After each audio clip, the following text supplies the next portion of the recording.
Hello, everybody, far and wide, and welcome to this forum that looks back in time. Courtesy of Casa D18 Studios, we hope you enjoy what's being called Throwback Thursday.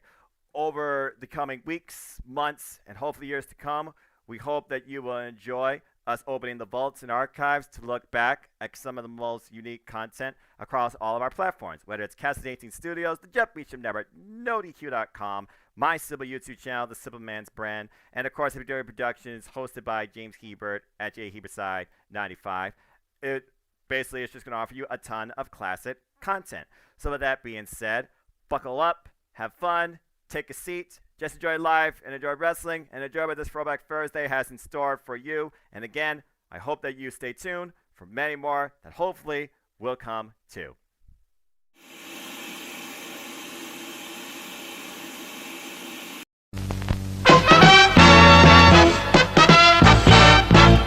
And now, preview time. So let's take a look at what's coming your way.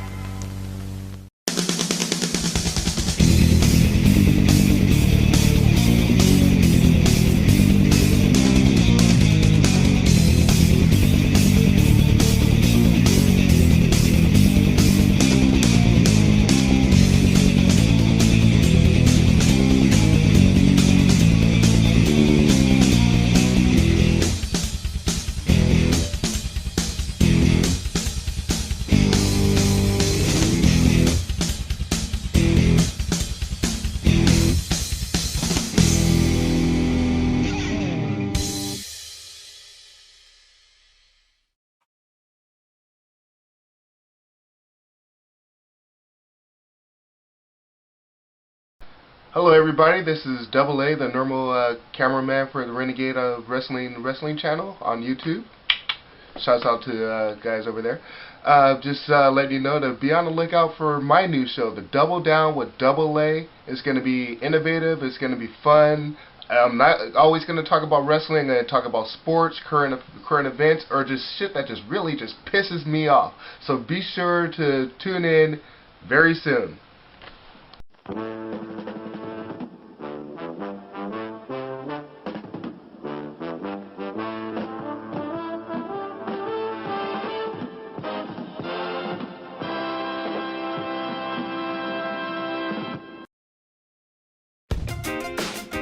The Casa D18 Studios, an affiliate of the Jeff Meacham Network, Multiverse of Media, proudly presents this retro content from the Jeff Meacham Network.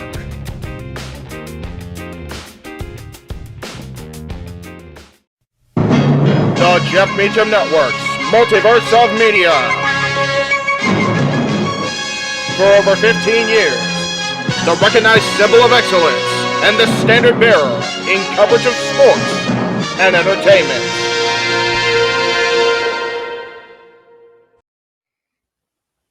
JJ, Jeff, you want to kick this thing off? Because I'm still trying to process everything here. Yeah, it's like, who wants to go first? Yeah, who wants to go first? well, Come on in. It's open mic night with your host. you could maybe say there's really 4 topics, but it's split into 6. The Renegade, JJ Williams. The Sammy and Eddie Kingston thing, which one's the better smelling turd? And his panel of co-hosts. I am the founder. We'll call me that for today since we're going with the Jeff Jarrett love theme here this week, according to JJ. The West Coast Professor, Jeff Meacham. Karma is karma is karma. That's professional wrestling! Damn it! The Simple Man, Noah Foster. It's showtime! Yeah! How you doing, JJ? How you doing, Jeff? James. Yeah. And the He-Man, James Hebert. Imagine Bill Burr, Joe Rogan, Paul White, the Baldies! There you go! It sells Oh, itself! God. Get in there! Short his ass and shit the bed. He's not Amber Heard. Give it time, JJ, give it time. Now, I'm sure Jeff has some stuff that... Dumb move, just don't pull this bullshit again. You get one. Tony needs to stop caring about the ratings. Bradshaw said as long as the ads are in place, we're not going to lose that third hour. Ring of Honor does not have to be AEW Light. They don't necessarily have to coexist with each other. We kind of saw that tonight to a degree. Along with a panel of guests. He is no longer glorious. Don't you bring that up. You want me to rant about what my NXT used to... No, we are done here for the night. I swear, James. Because you never know who may show up for open mic night. I leave our company in the capable hands of an extraordinary group of superstars, employees, and executives. The first thing that came to my mind was, it's about damn time. Amen! I literally touched everybody in the state's trash. So it's horrible, you guys. Peyton's new thing is Dennis the Menace, but it's funny because she calls it Dentist the Medicine. And that's great. When Elliot Taylor came out and did Born for Greatness live, I was popping my pussy, having a great time. I didn't care. I was having so much fun. Sit back, relax, and enjoy the show. Fuck Bill Belichick.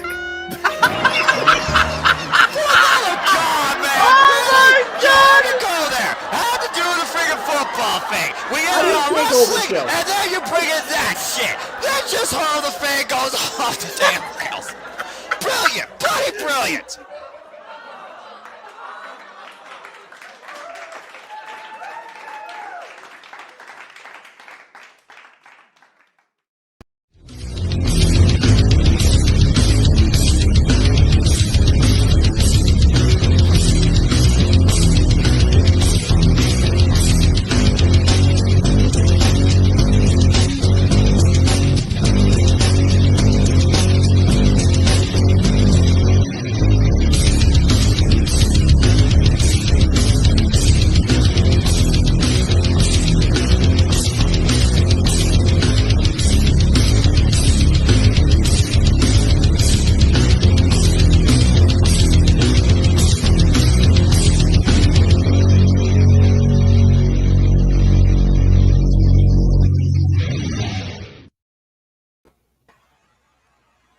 I think there we go. We're live. Very good. Very good. Hello, everybody. Welcome. I know it's late, so I apologize in advance, but welcome to what was going to be open mic night with everybody. Then it turned into Ask the Dads until about 30 seconds ago. Now James is here after all. So James, welcome. Glad you made it, bud. Hello. So what, did Noah couldn't show up at last minute or something? No, well, it wasn't last minute. I told everybody yesterday it was going to be on the night, but Noah went to bed after whatever he was watching, because I don't think he was awake for NXT tonight. So that's kind of is what it is. Yeah, that makes sense. All right. Well, at least I'm here. Either way, we're here. The most of the open mic night group is here, and that's what I was going for, because yes, it was supposed to be Ask the Dad yesterday. We had massive, and I mean transportation issues that I just wanted to scream. Plus, I had no voice. It just wasn't a good day yesterday, but we're here. Yes, and Statboy is serving a 30-day sentence for violating the wellness policy. That's right. He's 4 or 5 shots in on moonshine at this point, and that's right. He done violated the wellness policy. Before we get deep into the Randy Orton topic, Jeff, when have you ever known Mikey to take 4 shots of anything and still be coherent enough to even type the message that he did to us? Tennessee is ruining this boy, or it's making it even more corrupt, which I'm not necessarily opposed to, as long as Thursday's good. We'll see what happens Thursday. That's all I gotta say. Right. Because Thursday, tell you what, it's gonna be the return of Statboy Rants, and we're just gonna leave that one there. He asked me tonight if he could talk about the Will Smith thing. I'm like, it's your hour. You do you. Like at 8 o'clock, you're done. Yeah. At 8 o'clock, you're done, because I ain't competing with Rift on his channel here on NoDQ. I ain't doing that on a Thursday night, because that's on a Thursday, because that's the NoDQ review. I ain't about to go up against that shit. I knows better. And I was supposed to be on that show anyway, so it's like I didn't want to have to try to literally do 2 things at once, because my multitasking is not so good. Anyway, so JJ had the idea last week, as we were approaching last night, that it's Randy Orton's 20th anniversary, and with everybody in our general circle, with the exception of somebody's father, generally speaking, we all like Randy, and we all appreciate the amazing 20 years he's had. And to this day, Mick Foley counts his match with Randy as his best match. And, we all love and regard Mick Foley very much on this channel, especially JJ and I, having met him as we have, and, just appreciating his place in history. But JJ decided, it's like, can we do this? And he got a great collage of pictures together that I actually did not have a chance to upload because I was so busy being mad at things. So I will do that as I'm talking and as JJ gives the spiel here, if you will. But man, JJ, you have been long on the Randy Orton bandwagon, even when it wasn't exactly the cool thing to do. Randy Orton is one of those talents that I have never wavered from. Right. I guess you could call the 10 years that I spent away from wrestling not being a huge fan, but like I still was like keeping my ear out and my eyes open with what Randy was doing. And right, even though I may not have always agreed with the company's decisions of what they were doing with him, I still never would have said that, I'm no longer a fan of Randy Orton. Right.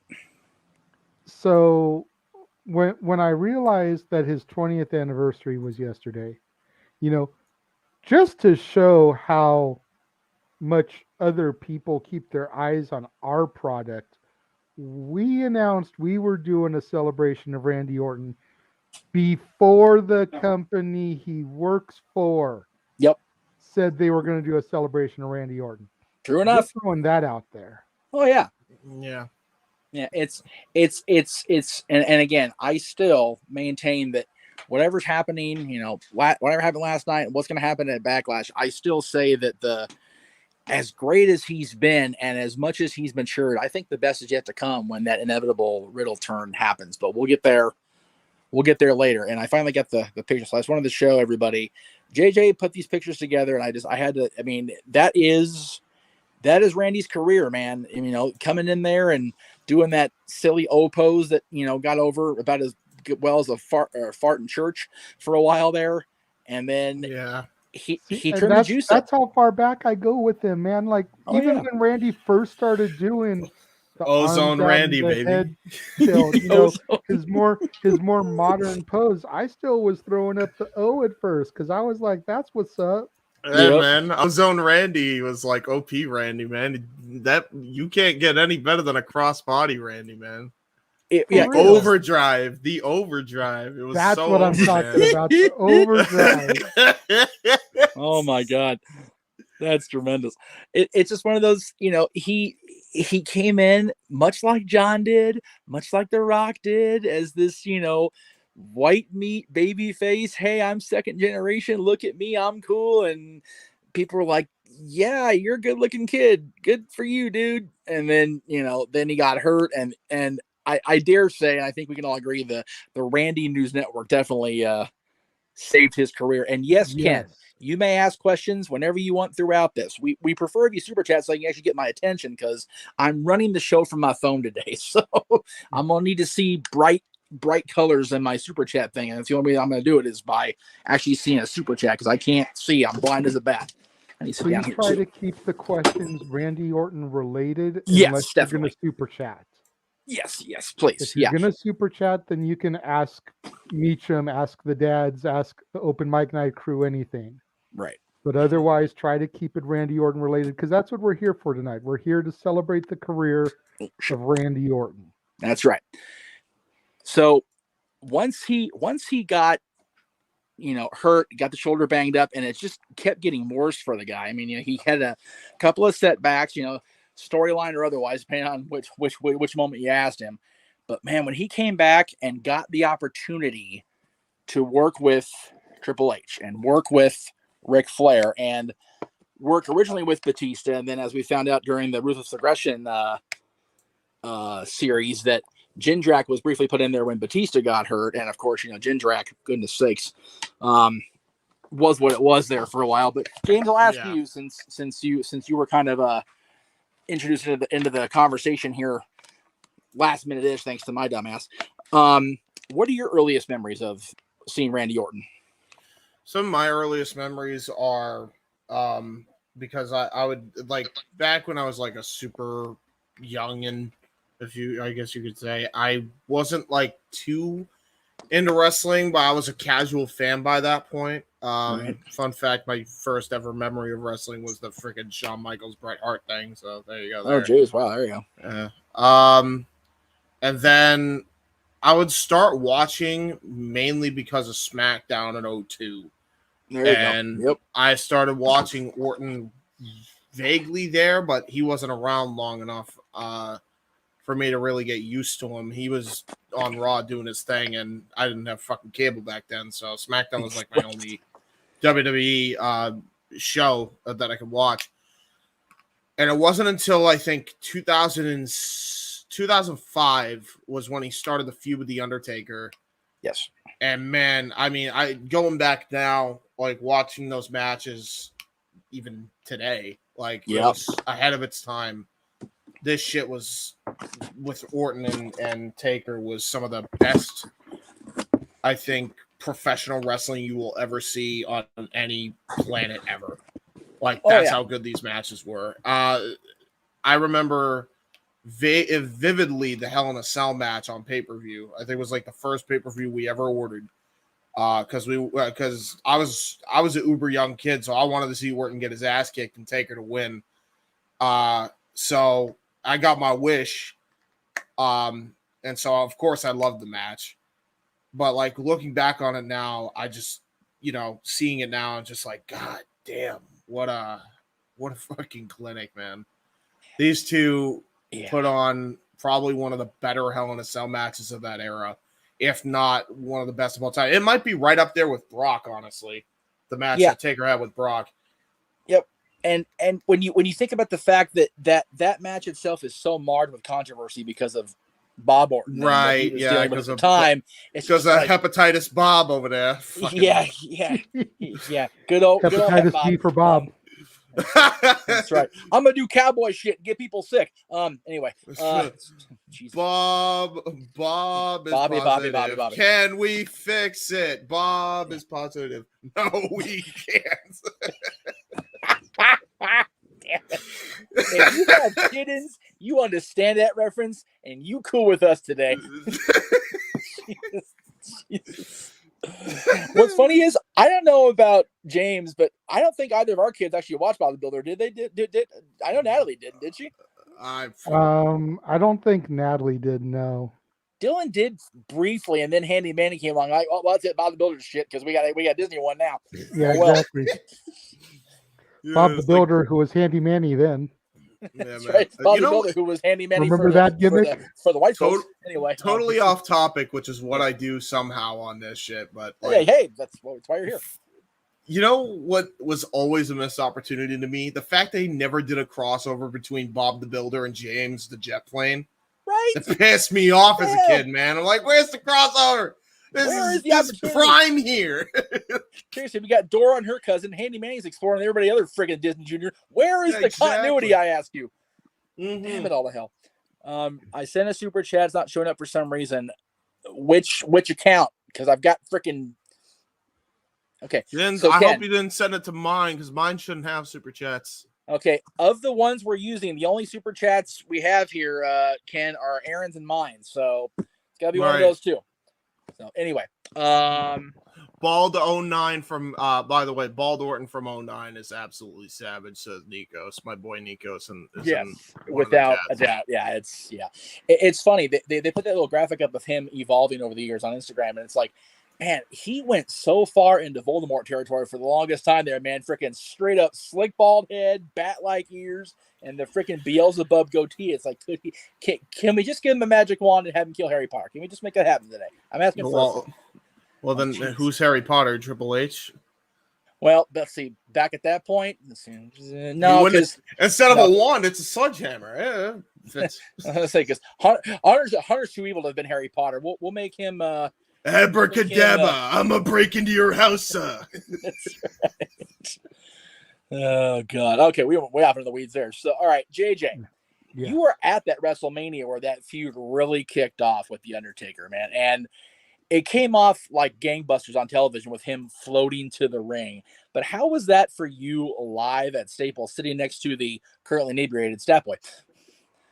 Well, for the record, me and Statboy didn't sit together. Unfortunately, we got our seats so late that we were there, but me, him, and Juan, who all went together, were sitting completely different sections. Of course. Because, awesome. you know, you couldn't find 2 or 3 seats together. Not at that point.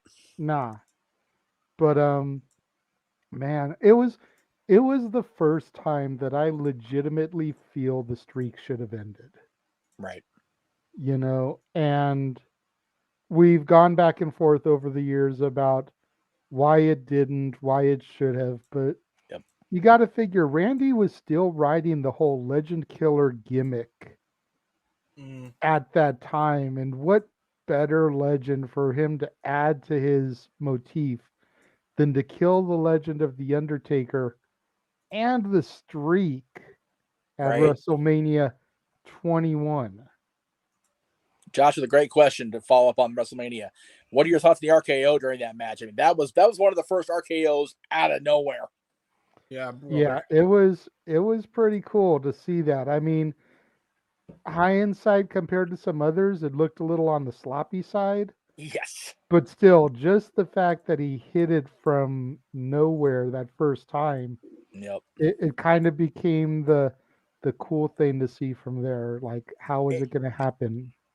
It's one of those where it's a bummer. It's not even the coolest one in California now after what happened in WrestleMania 31. Yeah, right? Oh my God. Freaking Rollins just took it and went, here, Taker, hold my jack. Damn it. Oh my God. Good stuff there. Yeah, so my favorite RKO is legitimately probably the what was it? The Evan the Bourne? one he did on Evan Bourne, probably. Oh man. Yeah. That one the shooting star into the RKO. Vicious.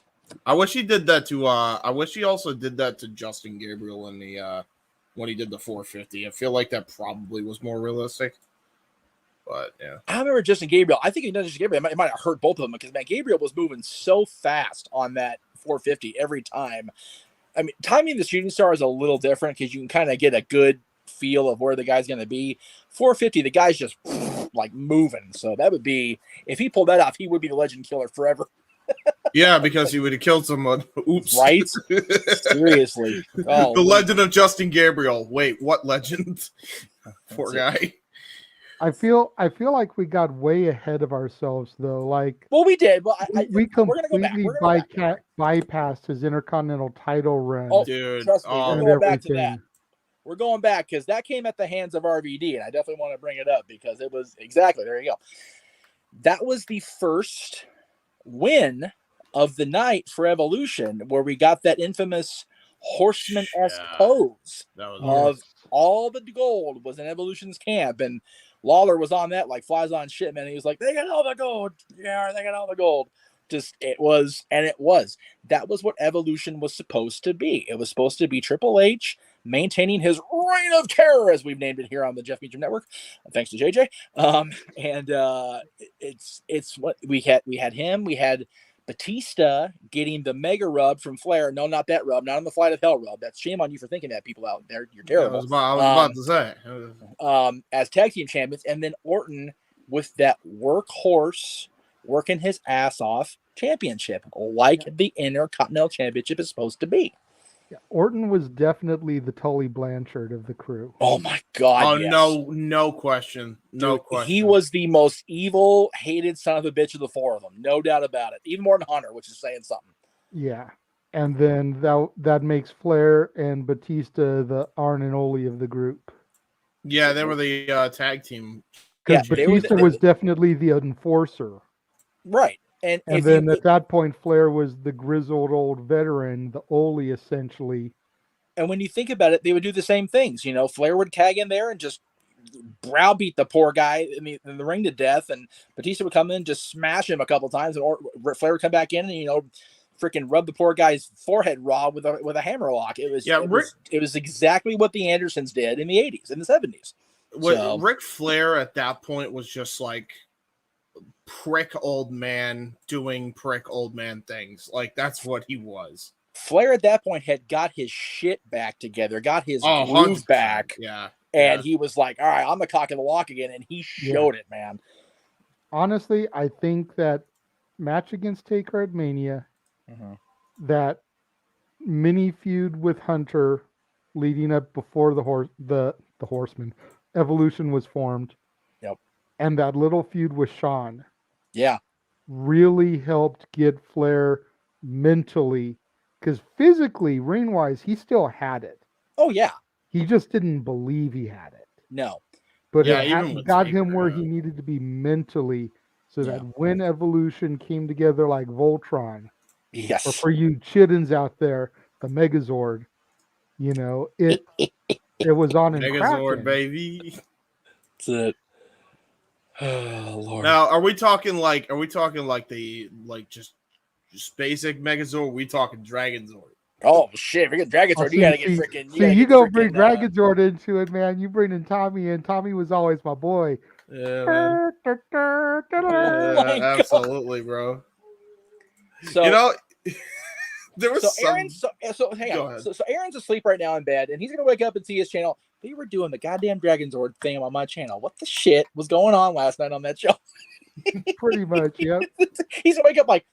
And this is where you dub in the intro of Samoa Joe's music with the Godzilla roar. Dragonzord just waking up, coming about. Oh no, hold on! I'm way ahead of you on that, JJ. There you go. But anyway, oh my god! Hold on, before anything. Hey, Aaron Rift, when you see this, hi, I'm that autistic guy you had on your channel. I'm fired. I'm officially fired again. It's okay. Okay. So there was a great question earlier. I'm gonna do real quick. So I did live through Hulkamania. Yes, we all did. God help us. I actually did not see the point of Hulkamania when Orton was around with Piper and Orndorff, because I was not even a fan yet, Ken. I did not become a fan until October 1990 when it was winding down, and at that point Bob Orton was already gone for the company, and at that point he already had his cowboy hat eaten by Aaron Rift's father on the air. So it's just kind of I didn't see Bob till many years later. So what a fucking sentence. But the ace was definitely smooth. He was definitely a smooth as silk heel, and yes, it's a legitimate thing. Look it up. It's Bob Orton standing next to the Warlord on a promo for the UWF, and he's literally eating Cowboy Bob Orton's cowboy hat during a promo that Warlord is cutting a promo, and Warlord cutting the promo is like watching paint dry in a freaking heat wave. Oh my god, yeah, rough. Anyway, so JJ, from the point of Evolution kind of forming, and as Triple H famously said, you know, crushing that coal into the diamond that Orton would become. He did indeed become that diamond, and as Calvin pointed out here, where we got him, where did it go? I saw it. You know, the match that JJ talks about where Randy Orton walked to the ring in Toronto and found the belt in the middle of the ring with those awful ass peach ass tights on. Yeah, I mean, I say that all the time in jest. Like everybody on this channel knows that I am a fan of Chris Benoit, the wrestler, the worker. Yes. What happened that weekend in June? It's a whole other situation. Right. But WWE revisionist history, dude, has you believe that Randy Orton walked out to the ring at SummerSlam 2004, found the World Heavyweight title laying in the ring, picked it up, hit the top rope, held it in the air, started crying in those god-awful peach tights. Like, that is their revisionist history. That's right. It is a great main event. It is one of my favorite SummerSlam matches of all time. Absolutely. Yeah. You had the guy who had worked his ass off for 18 years to become a WWE heavyweight champion, went through Hunter more than once in that run, defeated Kane in that run, defeated Edge in that run, and then just came up against this hot shot punk kid, man, and just Orton had the match of his life at that point. And you remember, this is the main event. This is SummerSlam in Toronto in the Air Canada Center, which is not a small venue by any means. Yeah. That was so Orton good. Beat Benoit in his home country. Clean. Yeah. Without a screw job. Nope. Yeah, As man. That was heel. crazy. Yeah. A heel defeated the Canadian in Canada without some sort of shenanigans, which you would have thought it would be prime for shenanigans, considering who he was associated with at the time. Yes. Hashtag shenanigans, buy the shirt. That's right. I'll get back to that momentarily. There you go.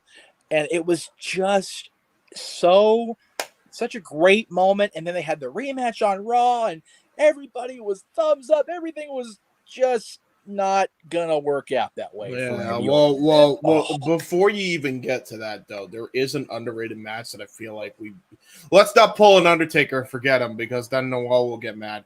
His match with Mick Foley. Oh, this is very, very true, and I only kind of glazed over it because he and I have gone over it quite often here, and we're actually going to talk about it.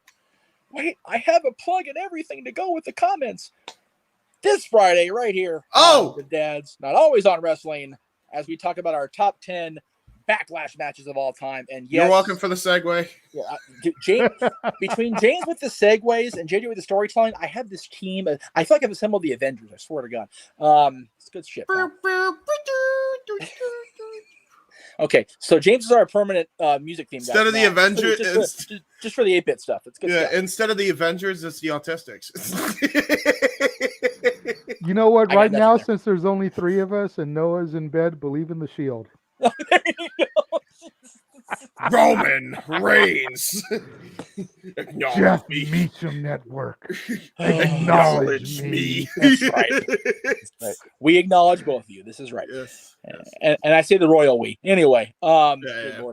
So yes, but yes, the match with that Foley. That match with Foley, that whole feud with Foley, going back to throwing him down the stairs in Punting the garden. him. Yeah, Paul, yeah. You know, all the way through the Rumble. Yeah. To Fun fact. Mania and the return of The Rock, and then we wouldn't see The Rock until February 14th, 2011. Yeah.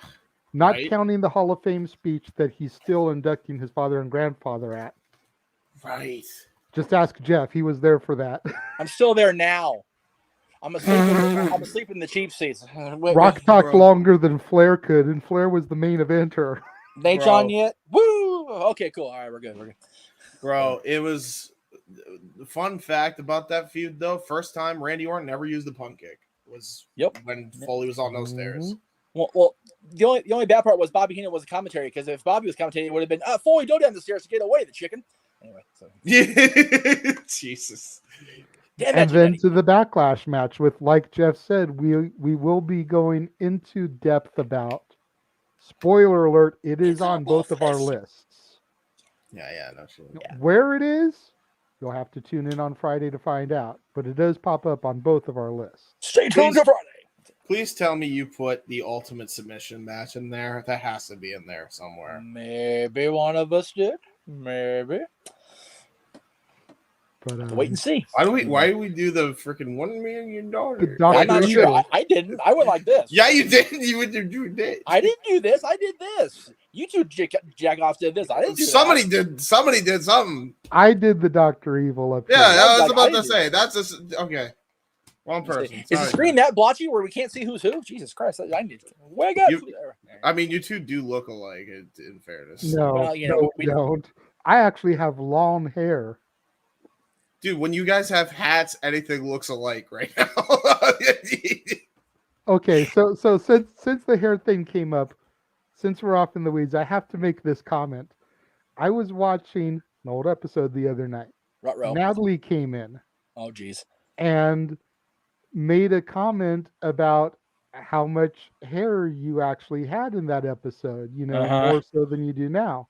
And I was like, yeah, but he still has more hair on his face than he does on his head. And both her and her mom were like, that's a true story right there. Yeah. You know, over the weekend I put the promo up about the Undertaker hating everybody, but awesome at the top, and I substituted the word "the Ducks" for. It's like, I hate everybody. Period. Now I just do. Anyway, because that was still during the playoffs, so you were getting the playoff beard. Oh going. yeah. I know. Trust me. Trust and believe, y'all. I know exactly how much hair I used to have, and the reason I know is because Disney can show us. Where the hell's that picture at? Right. Yeah, right. But anyway, carry on. Yes. The Intercontinental title run, that was basically the entirety of the Legend Killer gimmick. Yep. Yeah. You know, for a good chunk of it, the Legend Killer carried over a little bit past his loss of the IC title. But I used to have that Legend Killer Tour t-shirt. Oh, there you go. with all the people on the back and the dates of when he killed those legends. That was a cool shirt. And it was one of my favorite shirts that I owned. Yeah, absolutely. Being an Orton fanatic, I had like 5 or 6 shirts. I probably had about as many Orton shirts at one point as Jeff does Hogan shirts. Highly inaccurate, but okay. Okay, yeah, NWO shirts. Probably also inaccurate, honestly. I'm not gonna lie. Jeff, I feel like has the entire collection of Hogan merchandise. No. Not quite. I'm getting there though. When he posted that image of his NWO shirts, he had like 6 of them or 7. I feel like at one point I probably had a good 5 or 6 Orton shirts myself. Very true. Fair.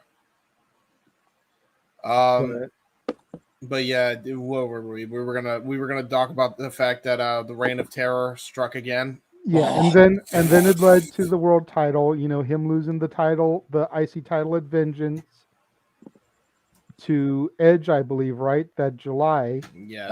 Yes, sir. And then going to Toronto and taking the strap off of Benoit, only to hold it for 1 month.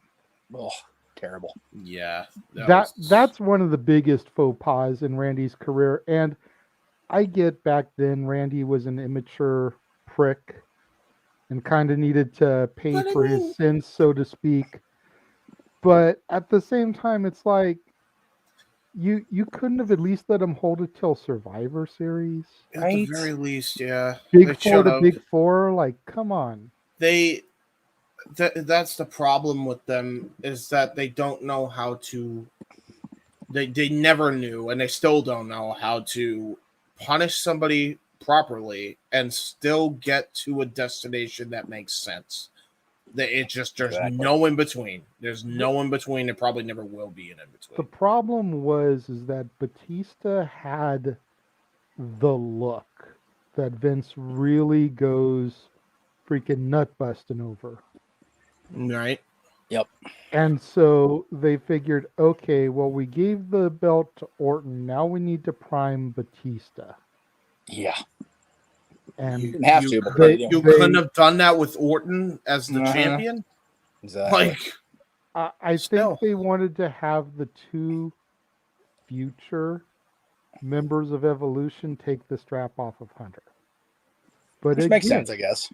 If Orton had held the belt to Survivor Series, Hunter could have got the belt back at Survivor Series. Batista could have still won the Rumble, complete with Vince tearing both of his quads, and gone to Mania to face Hunter and take the strap. Am I the only one? By the way, I look back at that, and am I the only one that thinks that Vince should have just called an audible when the double elimination happened? I honestly don't know why they didn't WrestleMania 10 it. Yeah, I don't. They should have because what was it? They were going to the same destination anyway. Yeah. Cena was going for JBL. Fucking Batista was going for Triple H. Like, why didn't you just stick with the accidental finish? Yeah. It was so perfect. Such a botch. Yeah. You know, I mean, they both go over. They both hit the floor at the same time. They're both from separate brands. So you guys get to challenge your brand champion for and it would have the title set of up Mania. so nicely for Survivor Series that year too. Considering it was the first time they did SmackDown versus Raw, right? I think so. As which brand is better for the first time, like full on, you know? Yeah, because the previous 2 years, Orton was the quote unquote sole survivor. For the first time was with Bischoff's team. The second time was defeating Hunter's team. Yeah. So again. But then again, 05 Survivor Series, he sole survives again in the Battle for Supremacy, and then the Undertaker feud restarts. So that kind of worked out for the best too. Yeah, I mean, you could still do that too, though. But point being, with fucking right. So before we move on to the next part of Orton's career, just to show that I always haven't been a bald-headed chicken effer. Here we go. Check this out. Okay, so here we go. So this is April 2006. It does exist. Getting a little thinner there in December. Oh my God. March 07. It's damn near at my shoulders, which is bro. You had oh man, I'm worried about my hairline now. Fuck.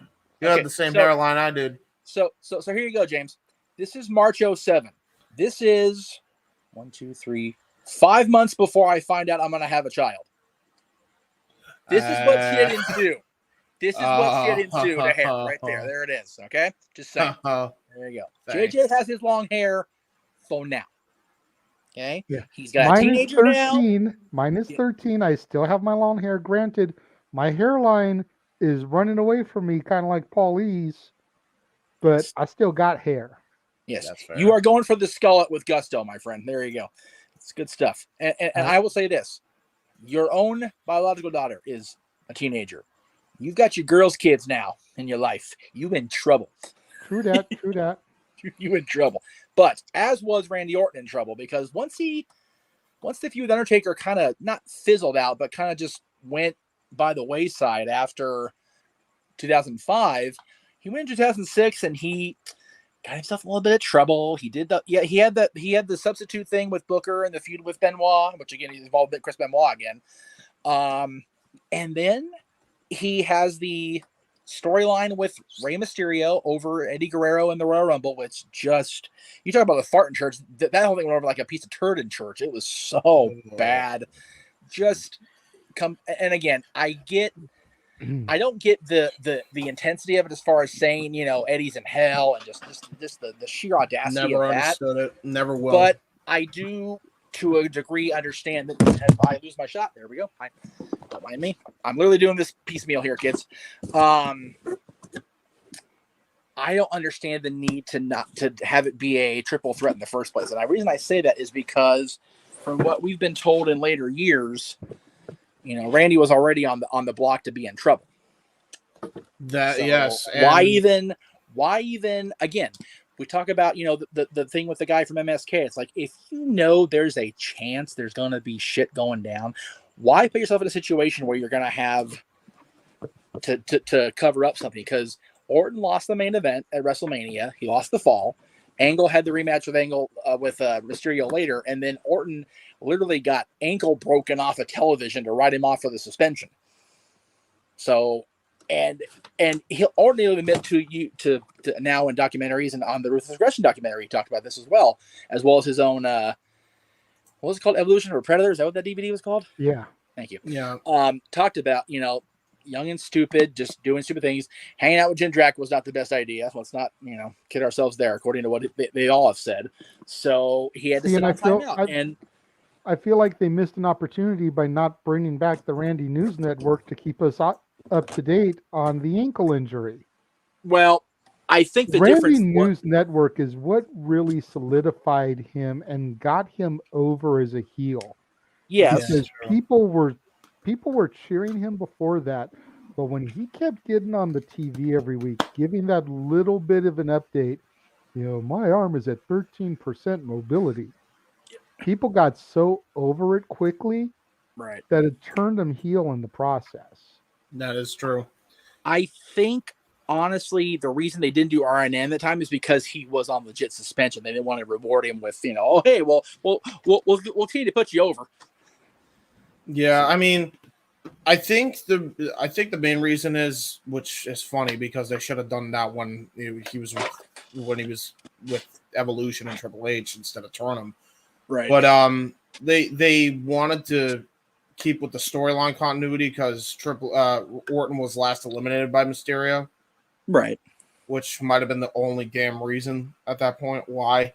Which that part's fine, but invoking the Eddie thing, I think, was just they should have just gotten rid of that entirely. Omitted. He's a son of a bitch heel. He's totally Blanchard. I get it, but it's just like too much. Yeah, it's way too much. Once he came back, again, he just kind of was just like existing, I think, in 06. And then he got frustrated with work, as did Edge. And man, Rated RKO, I feel, was a breath of fresh air in the fallout of Orton having a pretty much a year 06 and Edge losing to John Cena in Toronto and being out of the picture for a while. I figure he wasn't world champion again until the following May.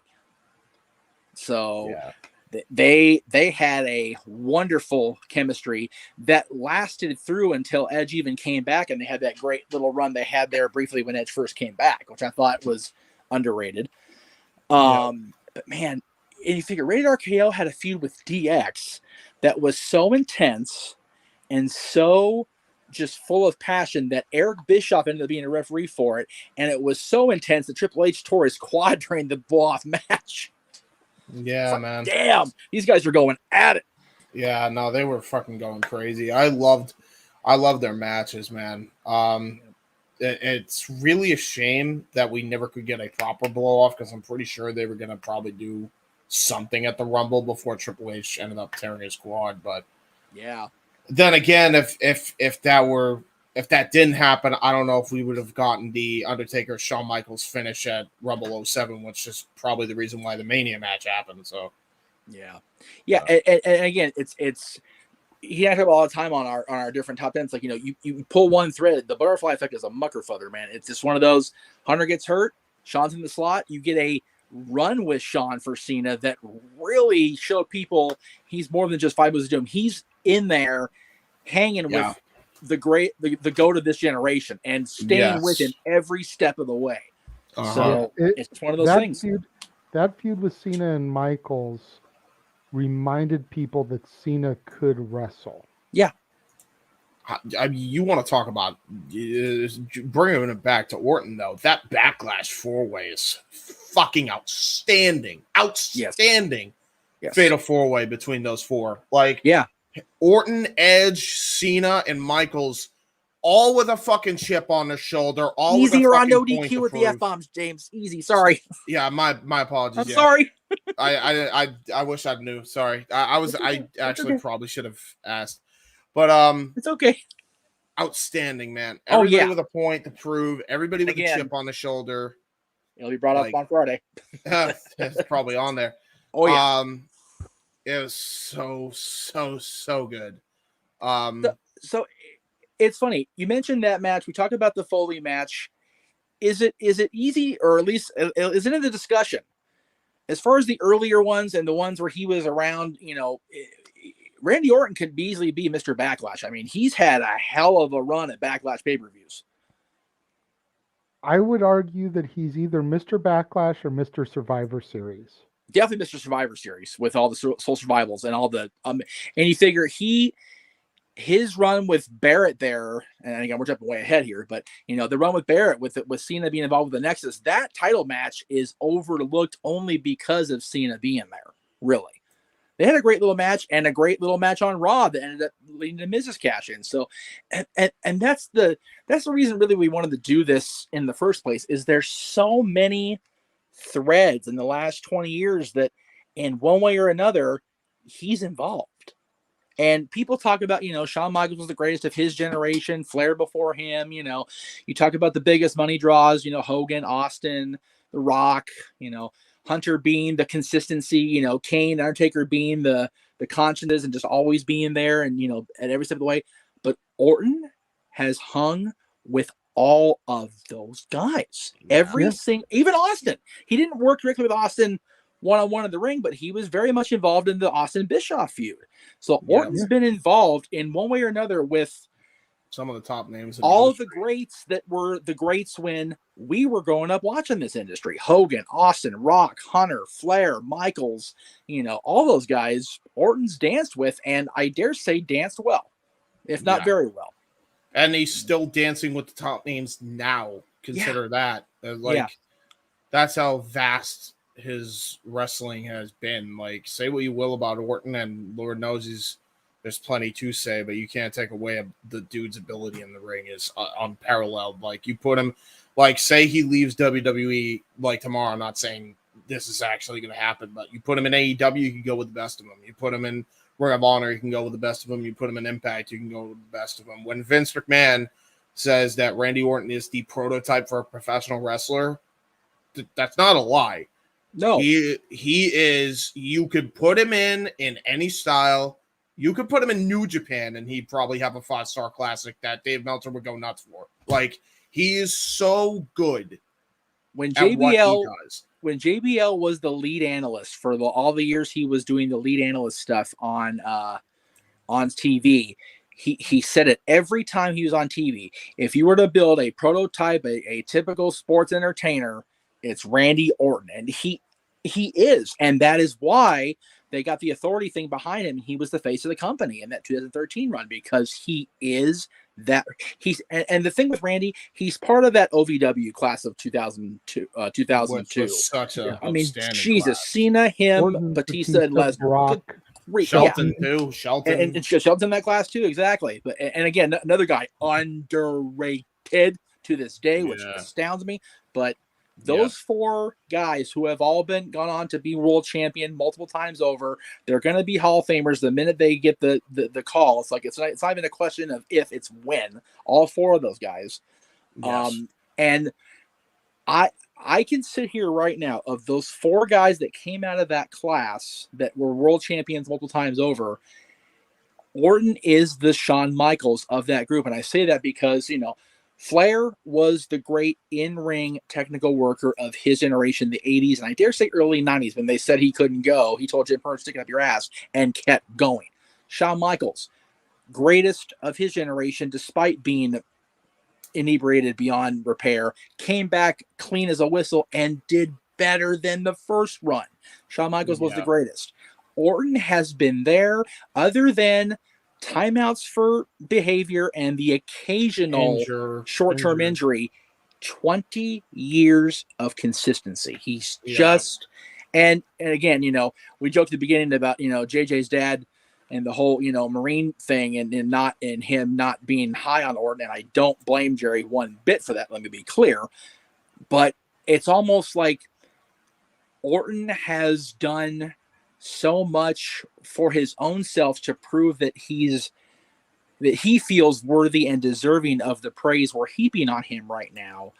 And I honestly think that he's definitely done that. Can I only say not The Rock, because he hasn't gone into Hollywood?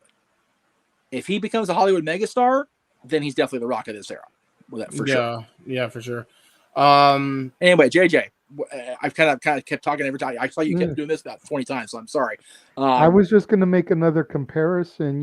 We're getting a little ahead of ourselves talking about, his legacy here and comparing him to people from the past. But rather than losing my train of thought and forgetting it later on, I would put him on the level at this point in his career as Terry Funk when Terry Funk came into ECW. Yeah. Yep. Orton is making guys right now, working with the Usos, working with Riddle, working with those younger guys, so that when he hangs his boots up, there's a future of wrestling to lead the way. Yes. He has worked so well with Riddle that I'm over the Riddle hate. I'm over it. Like I'm sold on Riddle. I really am. It's like, I didn't want to be. I fought it, and I fought it for this entire year. It's like, damn it.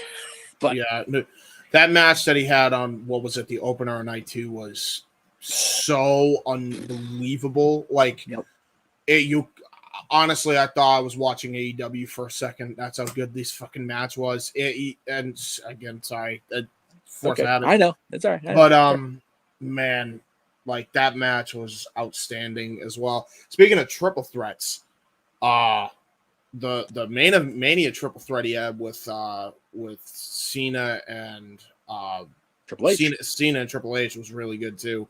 Another underrated moment that night, because you figure all the eyes of the world were on Flair and Shawn. And if they weren't watching Flair and Shawn, they were watching the boxer versus wrestler, thing with, and trust me, I was there all weekend. And that's a really damn good Mania. That was a really damn good Mania. Again, JJ and I have talked about over the years that 20 was the last great one, and I don't disagree with that, although this year's really surprised me. I'm not going to lie. Yeah. But 24 has enough great that it's in my discussion, at least. Dude. As far as you had a good Money in the Bank match. The opener with JBL and Finlay kind of was what it was. Same with Batista Umaga. That was just like, here, you guys need something to do. Here you go. But other than that, Other than that, and the Playboy Lumberjill lights at the thing with lights went out, that was kind of hokey, but Snoop Dogg was there. Snoop Dogg makes everything funnier anyway, so it doesn't matter. It's funny you mentioned those matches, actually, because the only dud out of those three, genuinely to me, is the Lumberjill thing. Because the opener actually kicked all kinds of ass. I really like that opener. I will say it surprised me because, I mean, you remember Dad and I get there early for everything, but we were still sitting because we're at the top of the stadium, so we're climbing for a moment. Fair enough. It's way better on TV, probably. Yeah, and it's one of those. It's just kind of it. Honestly, it really didn't hit home for me. But oh god, okay. Hang on a second, guys. Anyway, so sorry. Yeah, again, that match didn't help for me, but again, I thought the whole story on Hornswoggle was dumb in the first place. But anyway, I agree with that.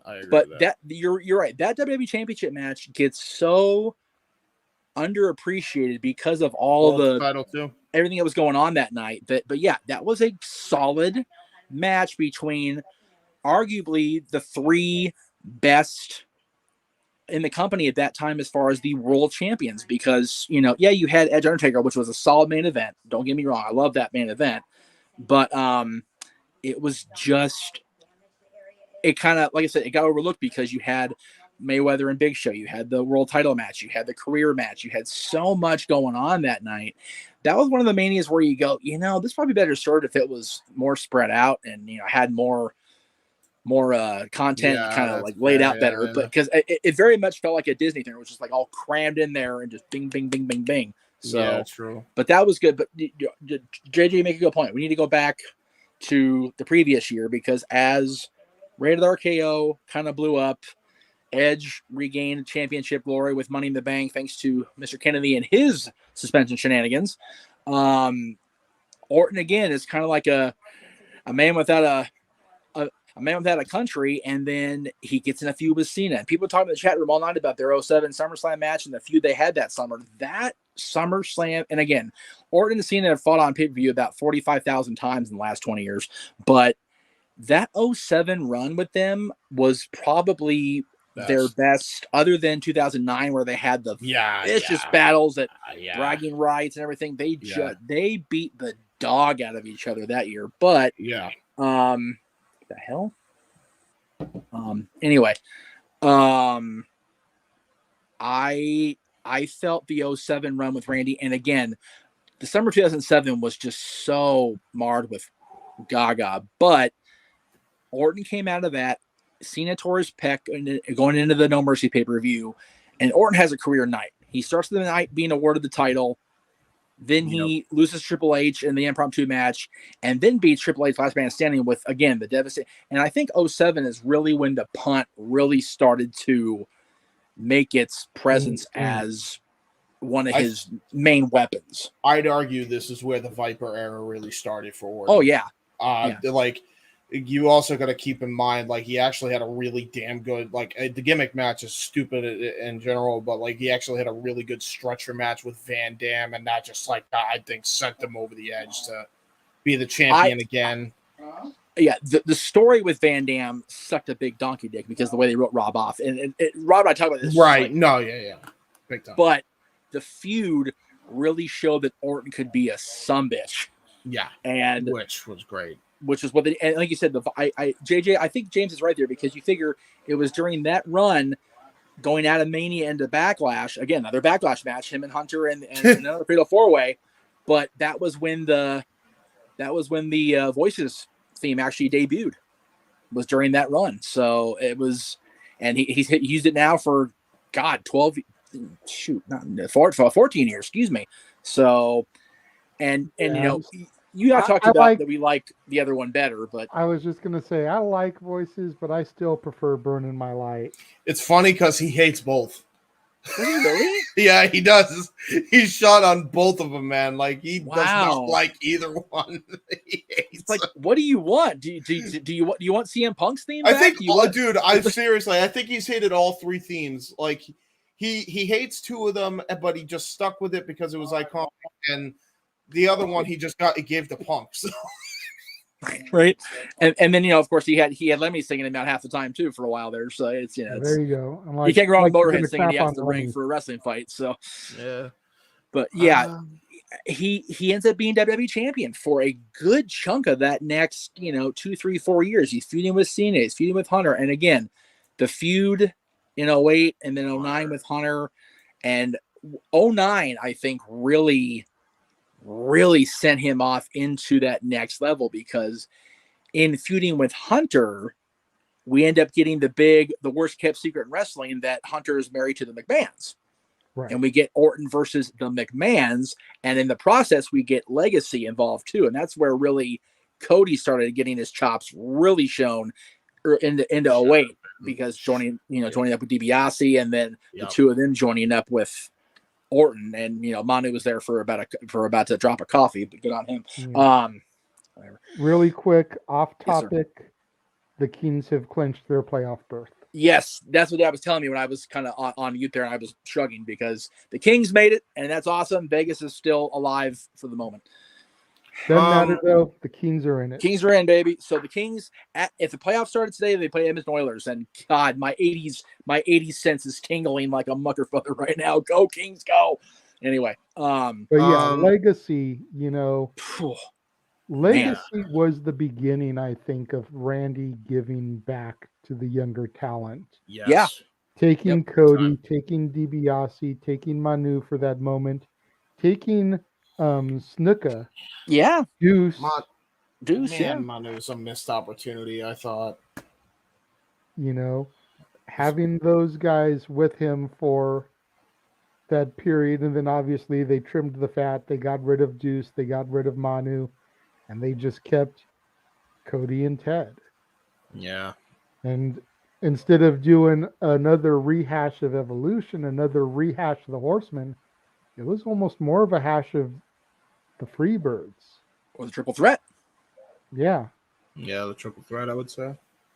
Yeah, it's funny. Somebody mentioned earlier about, with Orton doing the dastardly heel thing with Eddie. It's like, wouldn't it be the same thing as Shane Douglas? I'm like, no, Shane Douglas was a dastardly heel within the context of wrestling storylines. And yes, he did whip around Gary, Pitbull One's halo there in the middle of the ring, but Eddie was legitimately dead. It's a little bit worse. Yeah, it really is. Yeah. His matches with Batista also were really good in 09. Yeah, well. It's one of those Legacy and then being together really got a good thread going, because you had him as the champion, as the guy that would do whatever it took to retain the title, and you had his freaking paid assassins, taking out the lower level guys in the process. But then, there's no lower level when it comes to feuding with Vince McMahon or Shane. And when you RKO Stephanie in the middle of the ring, you're gonna get got by the McMahons. There's no doubt about it. But yeah, you figure between the week before the Royal Rumble and WrestleMania, he punted all 3 McMahon men, if you count Triple H, and he RKO'd and forced a kiss on Stephanie. You cannot tell me, as a wrestling fan, as a WWE fan, all these years we've all been, that nobody got to the McMahons, and I mean the entire family, more than Orton did, yeah. Like Orton did, which is why it should have been a no holds barred match at the main event. While Hunter was handcuffed. Yeah. The Hunter's right there. Oh my God. Having to, and again, you can argue with me all day about this, people, and I dare say I could definitely do it. I honestly think that as much as Austin and Vince got up each other's ass, nobody felled the McMahons as quickly and as violently as Randy Orton did. And by the way, dude, I still remember that segment to this day, because Triple H's act. I don't even know if it was acting. He might have just been channeling real emotion if his wife legitimately was in that situation. But when he was crying, handcuffed, and he's seeing his wife completely out because of an RKO, and he was gonna concerto Stephanie, and he's just begging Orton not to, and then he kisses her, and you just see unbridled rage. And then they follow that up with the friggin' even though it was very cheesy because we know the backstory and that wasn't his life, like the house invasion. That was good. All-time classic, man. I wish they just went with a damn no holds barred match because, man, people will remember this feud a lot better than they do. I think that was on the level of Austin and Pillman right there. Yes. Which again, people point also controversial. Yeah, but everybody was talking about it at the water cooler and at school the next day. Yeah, I genuinely. The funny thing is, you mentioned that. I think Orton and Triple H did it better than Pillman and Austin. Like, realistically. One got more eyeballs. Well, it's just Pillman and Austin. There were so many eyeballs on the product at that point. You have to remember, 96. That was in the peak Attitude Era, so it definitely came off as more reality-based television. This is the beginning of the PG era, so it's one of those. And you mentioned, James, that the match itself being handcuffed. It's like, should that match have been no holds barred? Definitely. Yes. Did it come off badly because of it? Yes, without question. But we ended up getting a very bizarre tag. And again, Josh is going to mention this again. I'm going to mention Shane McMahon. They're going to have a Greg Cherry disturbance feeling in the force here because he's not be able to be here tonight. Josh isn't going to be able to mention it again because Josh is going to bed. Good night, Josh. Yeah, Josh, I appreciate you going to bed. Sorry about that, man. It's just, Shane McMahon being involved in this. Again, this is really when Shane's had some incredible moments, matches, fights, whatever. But I never felt any more raw emotion from the entire McMahon family than I did when they were battling Orton and Legacy. And bringing in Batista to substitute for Vince, because Vince, even in 2009, was already breaking his ass. I love that six-man. That six-man was actually really good. It's very underrated. It was. I argue that you still should have had Triple H in a no-holds-barred match win still in Mania 25 and then still do this. I'm okay with the outcome of the match at WrestleMania. I'm just not okay with the previous 20 minutes of it because, this dude literally punted my entire family. I done invaded his home, and now I can't. I'll throw a sledgehammer through the glass as I walk in the ring, but I can't throw one through his head. That makes no sense. It was very pigeonhole, and they both talked about it. Even Vince talked about it. He's like, I botched that one, my bad. So it's just one of those, you live and you learn. Yeah. But and then unfortunately for Batista, Jay, he gets hurt during the title when he gets the title back from Orton for the McMahons and for Hunter in the steel cage match, and then Orton gets it right back, and we go back to in case of emergency, break glass. Orton. Oh, by the way, after he punts him to oblivion. Oh yeah. He punted Batista to oblivion. He did. When Batista forfeited the title with that sling on, the guy had one arm to begin with, and Orton kicked his head into the cheap seat. It was like, God damn, Randy's already down. Shit. That. Yeah. Anyway, talking about the string of matches that Orton had that year with Cena. You could argue Breaking Point was the best match out of the three, but to me, I don't even know if it was three. I remember vividly there was three. There could have been more. But the one that I remember most is the bragging rights one because Orton tried to fucking kill Cena with the pyrotechnics. And God, just the moment the Morton and JJ, I don't know if you and I were watching together. I remember watching one of those matches either with you or we were talking or whatever on social media. But man, when Cena JJ is just chained to that ring post and Orton's just tarring him alive, made him cry.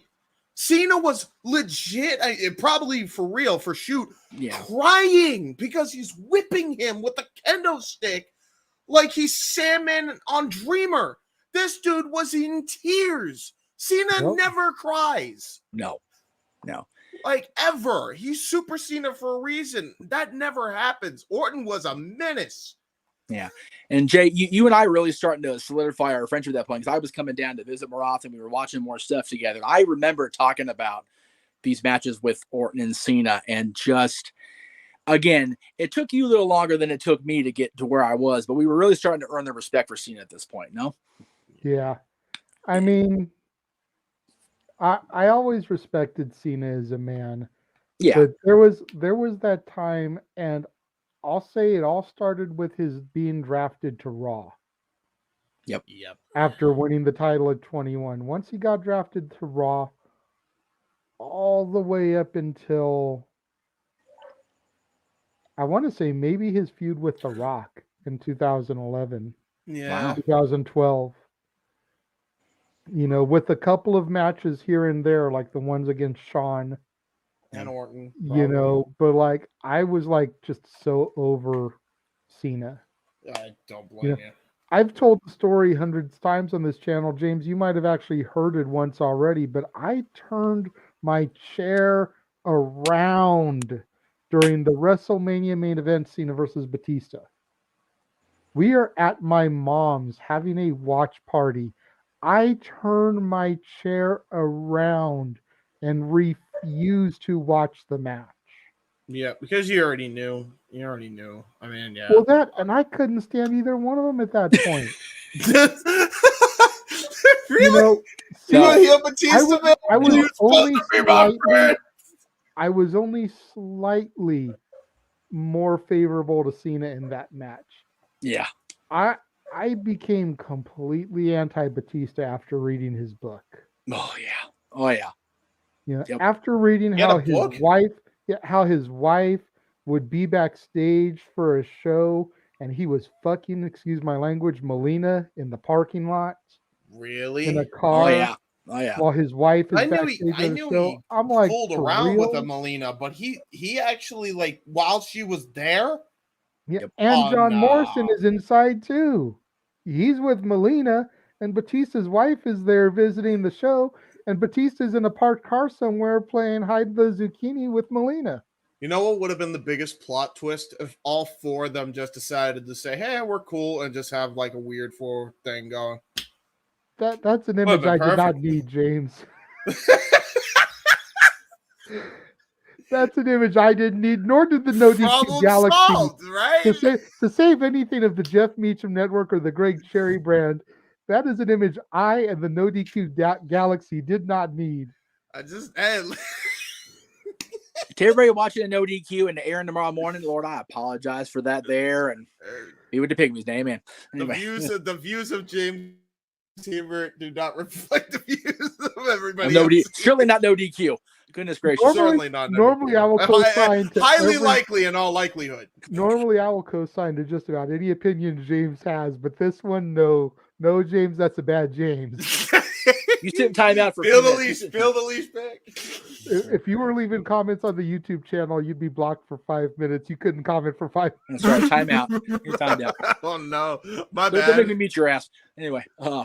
But yeah, I mean that's what turned me off to Batista. Fair enough. And like, Orton had a triple threat with Legacy on that show, though. At least Cena, I still admired as a man. Batista, I couldn't even admire as a man. Yeah. Plus, he was so sloppy in the ring. Botchtista, as he was called. He couldn't even get the timing of his pyros right. Ever. Still can't. No.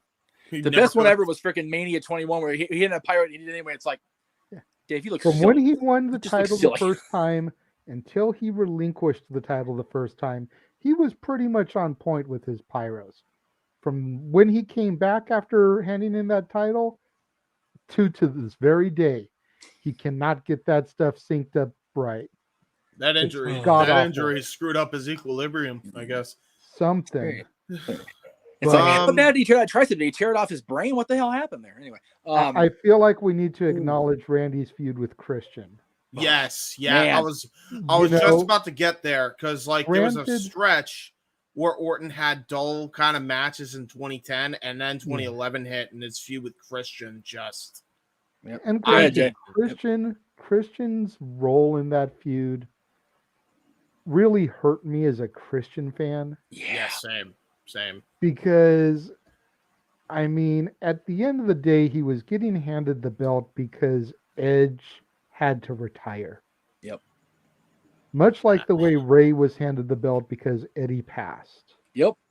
You know, and then for Christian to get the belt because he spits in Randy's face and Randy gets DQ'd. It's like, really?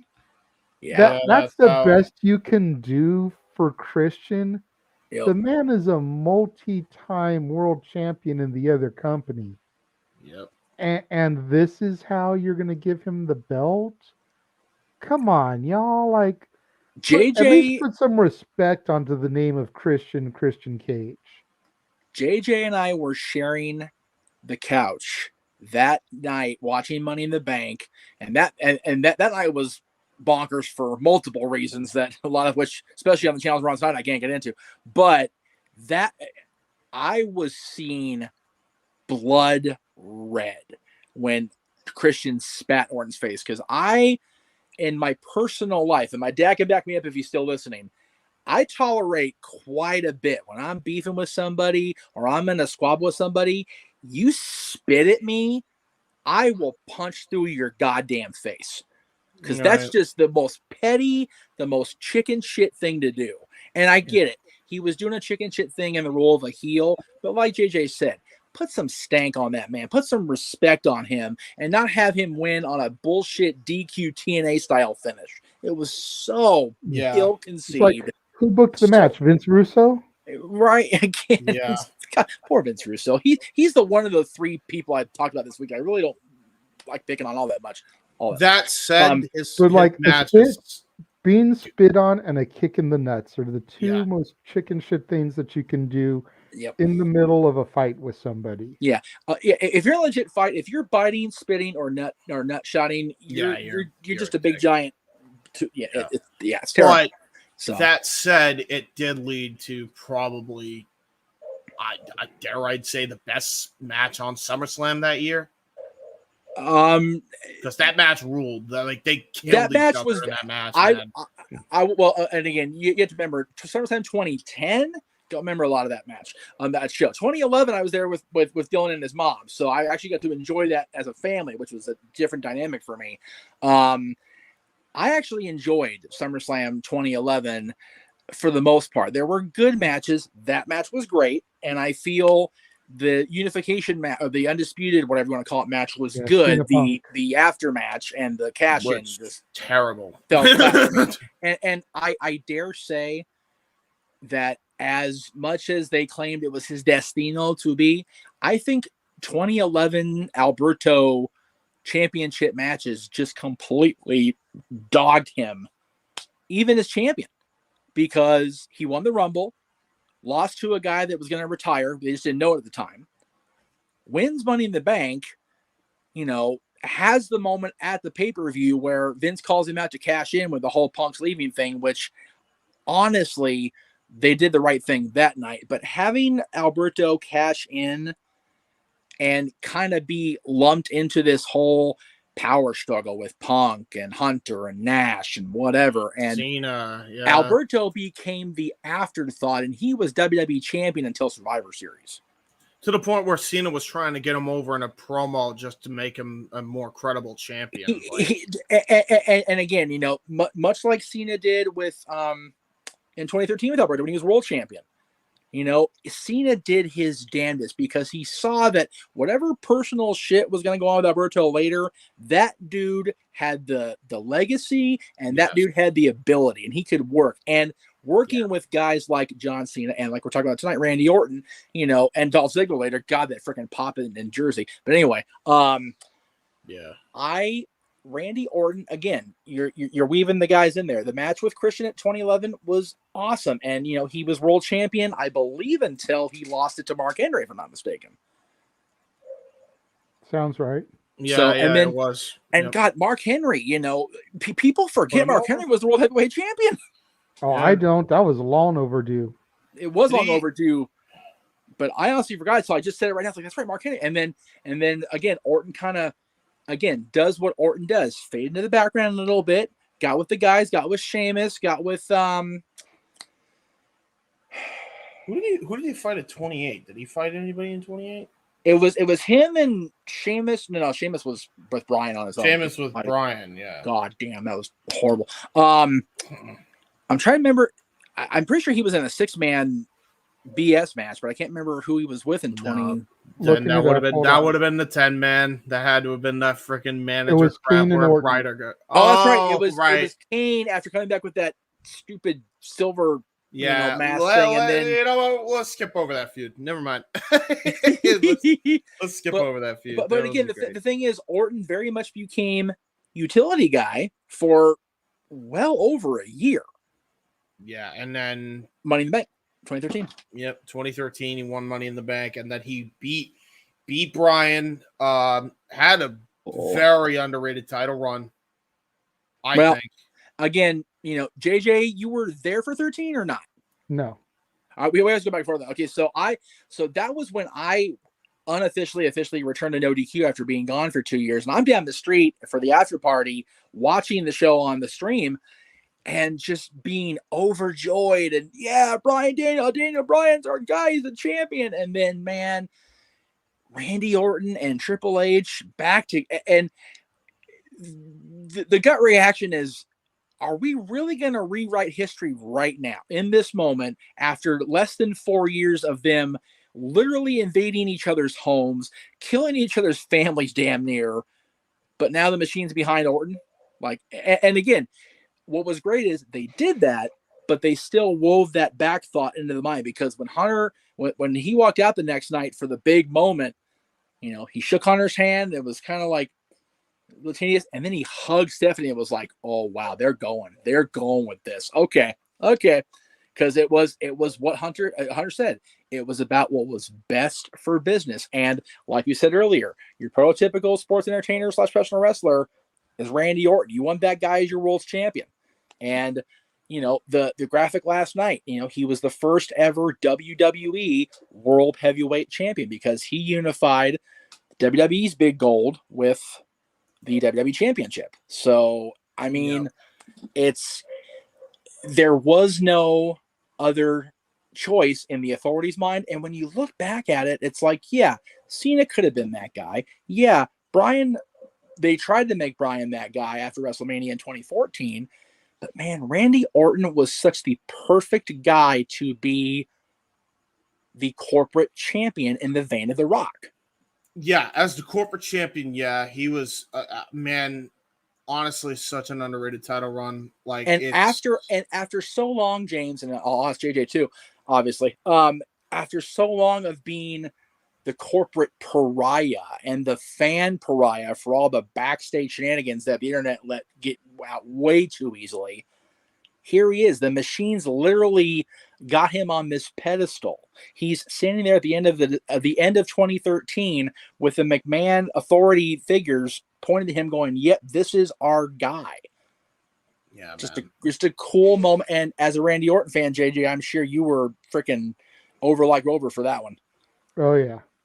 And again, this is toward the end of your watching full time, because it was not too long after Punk left that you stopped watching full time. So, but now we're going to get into where JJ was gone quite a bit, unfortunately, because he wasn't watching. But even still, Randy has want to maintained... say WrestleMania 30 was the end for me. And what's funny is, it was the end for a lot of folks. Like I've said this multiple times. This is back before we had the network connected to a giant television. So we're watching 30 on my laptop on the couch here across from me as I sit here now, and the streak ends. My dad stands up from the couch, goes over to his chair, plops down, grabs the remote, turns on something else. What are you doing? It's done for me. I'm over it now. It's like, but no, I told you, if the Undertaker loses the streak, I'm done. Click. And he starts watching sports like, okay. But the main event that night, man, again, Orton doesn't lose the fall, but he loses the title to Daniel Bryan in that triple threat with, again, Batista coming back and getting that little run he got there with arguably probably his best run character-wise too, when he turned heel. Had Batista stayed with it and not left after the Evolution thing and then it went into Rollins, I think Batista could have had a little bit more gas in the tank there. Yeah, it's just he wasn't interested. And I think for me, that soured me on Batista quite a bit. I mean, JJ was already there anyway, but for me, it's like, dude, go back and make movies. And I don't mind I prefer Dave Batista, the actor, over Batista, the wrestler, personally. Yeah, I did too. Fair enough. The only time I can honestly say that I have been entertained by Dave Bautista is Guardians of the Galaxy. Yeah, and again, that's a lot of elements in there, but he was able to let out his funny side, which he very rarely does in anything, wrestling or acting. So yeah, true. But with Randy, you leave WrestleMania 30. The authorities, starting to, you get Evolution back together for that cup of coffee. And then Rollins, becomes the face of the authority. Orton's feeling kind of shunned, and we get this again. It's a rare thing in wrestling, but this organic babyface turn with Randy Orton, and he's pretty much not really wavered one way or the other. I mean, he stayed the same character from that point. It's just, where do you turn the dials to go? I mean, the feud with Edge, getting in Beth's face and blaming her and blaming the girls for Edge being hurt, and just the different nuances of the last 8 years. I'm glazing over 8 years of history, so forgive me, but there's just a lot of stuff there. And we're already hour and a half in almost, which I find surprising, honestly, because we're already past midnight for some of you folks, and I appreciate you guys sticking with us. I feel like the last almost decade now. God, it's been almost decades for WrestleMania 30. Yeah. Good grief. But he's really established his spot, like JJ said earlier, as you put him in the ring with this guy will get over. And James, you mentioned him going to their companies. It's very much the same vein as Christian. Christian went to Impact / TNA, worked with everybody and worked very well with everybody. So did Sting early on. So has, AJ's, come from TNA here, and he worked great with everybody in both companies. Think about Angle and Joe. Angle and Joe, exactly. Well, Joe unfortunately got very pigeonholed on the main WWE roster very quickly. I'm talking about the TNA run. His TNA run. Well, Joe's TNA. Joe had the benefit of having that Ring of Honor exposure as the longest reigning Ring of Honor champion at the time, and then going to TNA and just running through that entire roster undefeated for as long as he was. Joe, and again, this may be a debatable topic. We'll get to another time. People keep saying they want me and Virtue to debate on stuff. I got plenty to debate about. I don't know if Virtue wants to debate with me, because he and I agree on way too much, quite frankly. Joe's WWE run, I feel, was years too late, and I feel that he didn't stay healthy long enough to really dig in and get something solid out of it. Now, he's in AEW now. He's the Ring of Honor television champ right now. He may completely bullshit what I just said out of the water, and I hope he does, because I've always loved Joe. Yeah. But with Randy, I'm trying to tie it back to Randy here. Randy Orton since WrestleMania 30, and you figure that's going to be 10 years not too far from now. He's really been that guy who, again, in case of emergency, break glass. We need him to run with Bray Wyatt more than once. And again, you say what you will about the matches with Bray. The matches with Bray have been absolutely atrocious, and I will not even argue with that for a solid feud moment. Was good, but both feuds were so solid. The feud where he joined the Wyatt family from within, burned the compound to the ground, everything was great until they hit the ring at Mania, and the freaking ring was the projector. LED. It was like, yes, the projector happened. Let's not gloss over his Mania 31 match with Rollins either. And then the Fatal 4-Way match he had with the Shield guys, pretty much. I only gloss over it by sheer accident, because that was really the culmination of him stepping away from being the face of the authority. Yeah. And I plan on making you my bitch. And he stepped so hard he went up into the air, and he sent Rollins in the air, took an RKO in the process. But which again is still the best RKO in California now, unfortunately for Staples Center. It's just one of those deals. And JJ, what would you say, other than the feuds with Wyatt? The matches were what they were, but other than the feuds with Bray Wyatt, I mean, you're just now starting to get back into the swing of things. So this may be the wrong question to direct your direction first, but What would you say? I guess Riddle would be the next best thing after that. Would you agree with that? Probably either Riddle and the Usos. You know what he's doing right now with the Usos. Yeah. Granted, the Usos have been around for a minute, but it doesn't feel like they really got their legs under them until they joined the Bloodline. Yeah.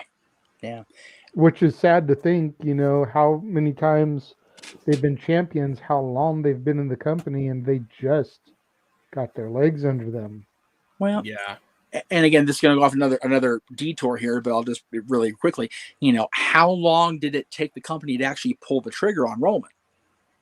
True. And now that's kind of been a side story of, you know, he warped Jay's head into this being the right-hand man, and then Jimmy just kind of got absorbed into it, and now they all fell in line.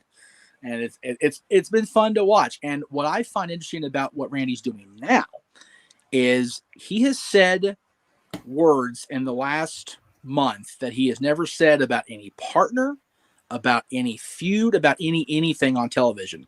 He's Riddle's friend, and he told the audience, and he told him he loved them, and I'm like, ooh, Riddle's gonna stick him on his head at WrestleMania Backlash. Yeah, probably. I feel, and again, JJ, I'll ask you first. I think that's the only way to go at this point. Randy's shown vulnerability. Randy's shown he's let the guard down. Riddle needs to drop him like yesterday's trash for that. Just to show everybody that Randy has shown minor weakness, and then when he comes back, him and Riddle can tear shit down. SummerSlam, Money in the Bank, take your pick of a stadium show. Yeah, I mean, Josh made a point earlier about how Riddle is kind of like Orton's son nowadays. Yeah. You know, you watch Orton react to all of Riddle's moves, the ones that, especially the ones he's taken from Orton. Yes. The DDT off the second rope. Yes. You know, how he'll coil up and start taunting for the RKO. You know, that springboard RKO at Mania this year. That was so good. You know, and Orton reacts like a proud papa. Yep. Watching his kid hit a home run in Little League or something. Yeah. You know, so it's like it has to be Riddle turning on Orton. Yeah. And Orton is going to have to win the feud in the long run after the betrayal. Right. Yeah. But I feel like there's so much steam for this that this could easily carry to Mania. I was going to say, I often use the phrase of meat on the bone when it comes to a feud, a program, whatever. There is a freaking side of beef on this program. They could have Riddle turn at Backlash, which is only a couple weeks away at this point. Yeah. But less than 2. I was going to say, have the turn at Backlash. Yep. Then the next pay-per-view is Hell in a Cell. But don't pull that trigger right away. Well, hold on. I mean, it's a little bit early for that kind of trigger, but it also would kind of, you know, you figure the history between the two, it could make sense, but you still got Money in the Bank. Have both of them in the match for the briefcase. Cost each other. SummerSlam, you know, with this being 20 years of Randy Orton in the company, maybe give Randy the chance for Rollins' gold at SummerSlam and have Riddle cost him. Yeah, I mean, I am perfectly okay with Survivor Series. Yeah. Both of them could lead a team. Oh, yeah. Rumble, you know, obviously. Yes. Chamber, put them both in the chamber match. And then you get to Mania and you have that huge blow off. Yeah, for sure. Yeah. Yeah. This is, and again, this is standing or something. Yeah, this is going to sound bold, but stick with me here. And I'll ask James, since JJ gave that amazing spiel and amazing thread to follow there. This is one of those feuds in the company right now that could very easily carry through the big 5 stadium shows and not necessarily have to be on the lower tier shows like Backlash, like Hell in a Cell, whatever. This could very easily get us through another year of programming with only having the matches themselves on the Big Five. I agree. Because of the emotion, just all the investment that Randy has put of himself into this young kid. And Riddle's itching to do something else because he's wanted to fight Goldberg for real for a minute. And they're not going to do that to either of them because the office loves Goldberg and they like Riddle enough where they don't want to pair him with Goldberg and have the audience shit on it. So this is the best way. And JJ made a great phrasing of the statement. It has to be Riddle turning on Orton. If Orton turns on Riddle after everything that has been said and done, it's just, at the end of the day, it'll come off as you the audience bought into this and we don't give a shit. And that's dangerous at this stage of the company. I feel like Orton turned on Legacy. Yep. It's got to be done to Orton now. Yeah. Yeah. Orton got turned on by Evolution. Well, by Hunter with orders to Batista and Flair. Let's not lie. Orton then turned on Legacy when they got too big for their own britches. He projected there. Riddle having broken Orton down to the point of saying friend and love. Dude, you are a snake. What are you loving except the thrill of the kill? What is the matter with you? And that's what he should say.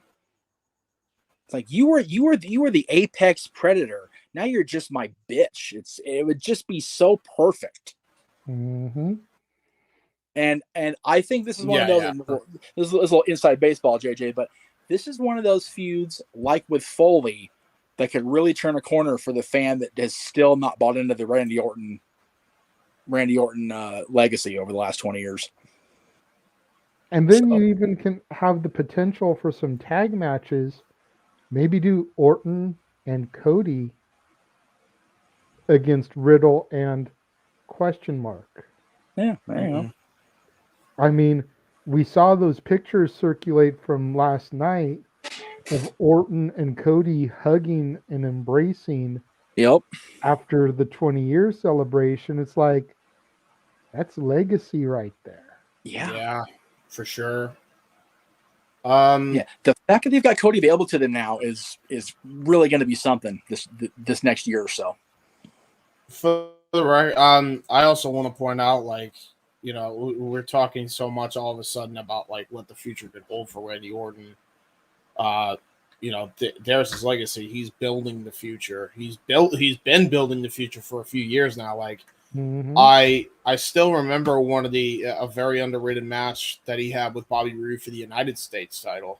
Oh yeah, that was a really good match that he had with Bobby, and there was a few other matches that he had with NXT talent when Triple H was at the helm. He's had the opportunity to work with those guys that have come in from TNA, that have come in from the Indies and Ring of Honor and whatnot. And he again, you put him with anybody, you put him in any situation, he'll deliver. Yeah, him and AJ was really good too, oh despite the fact that the poor people couldn't see. Yeah, it was okay. Yeah. While you guys were talking, I went to Wiki and I looked up Riddle. Perfect partner for Riddle to take on Cody and Randy. Butch. Yeah.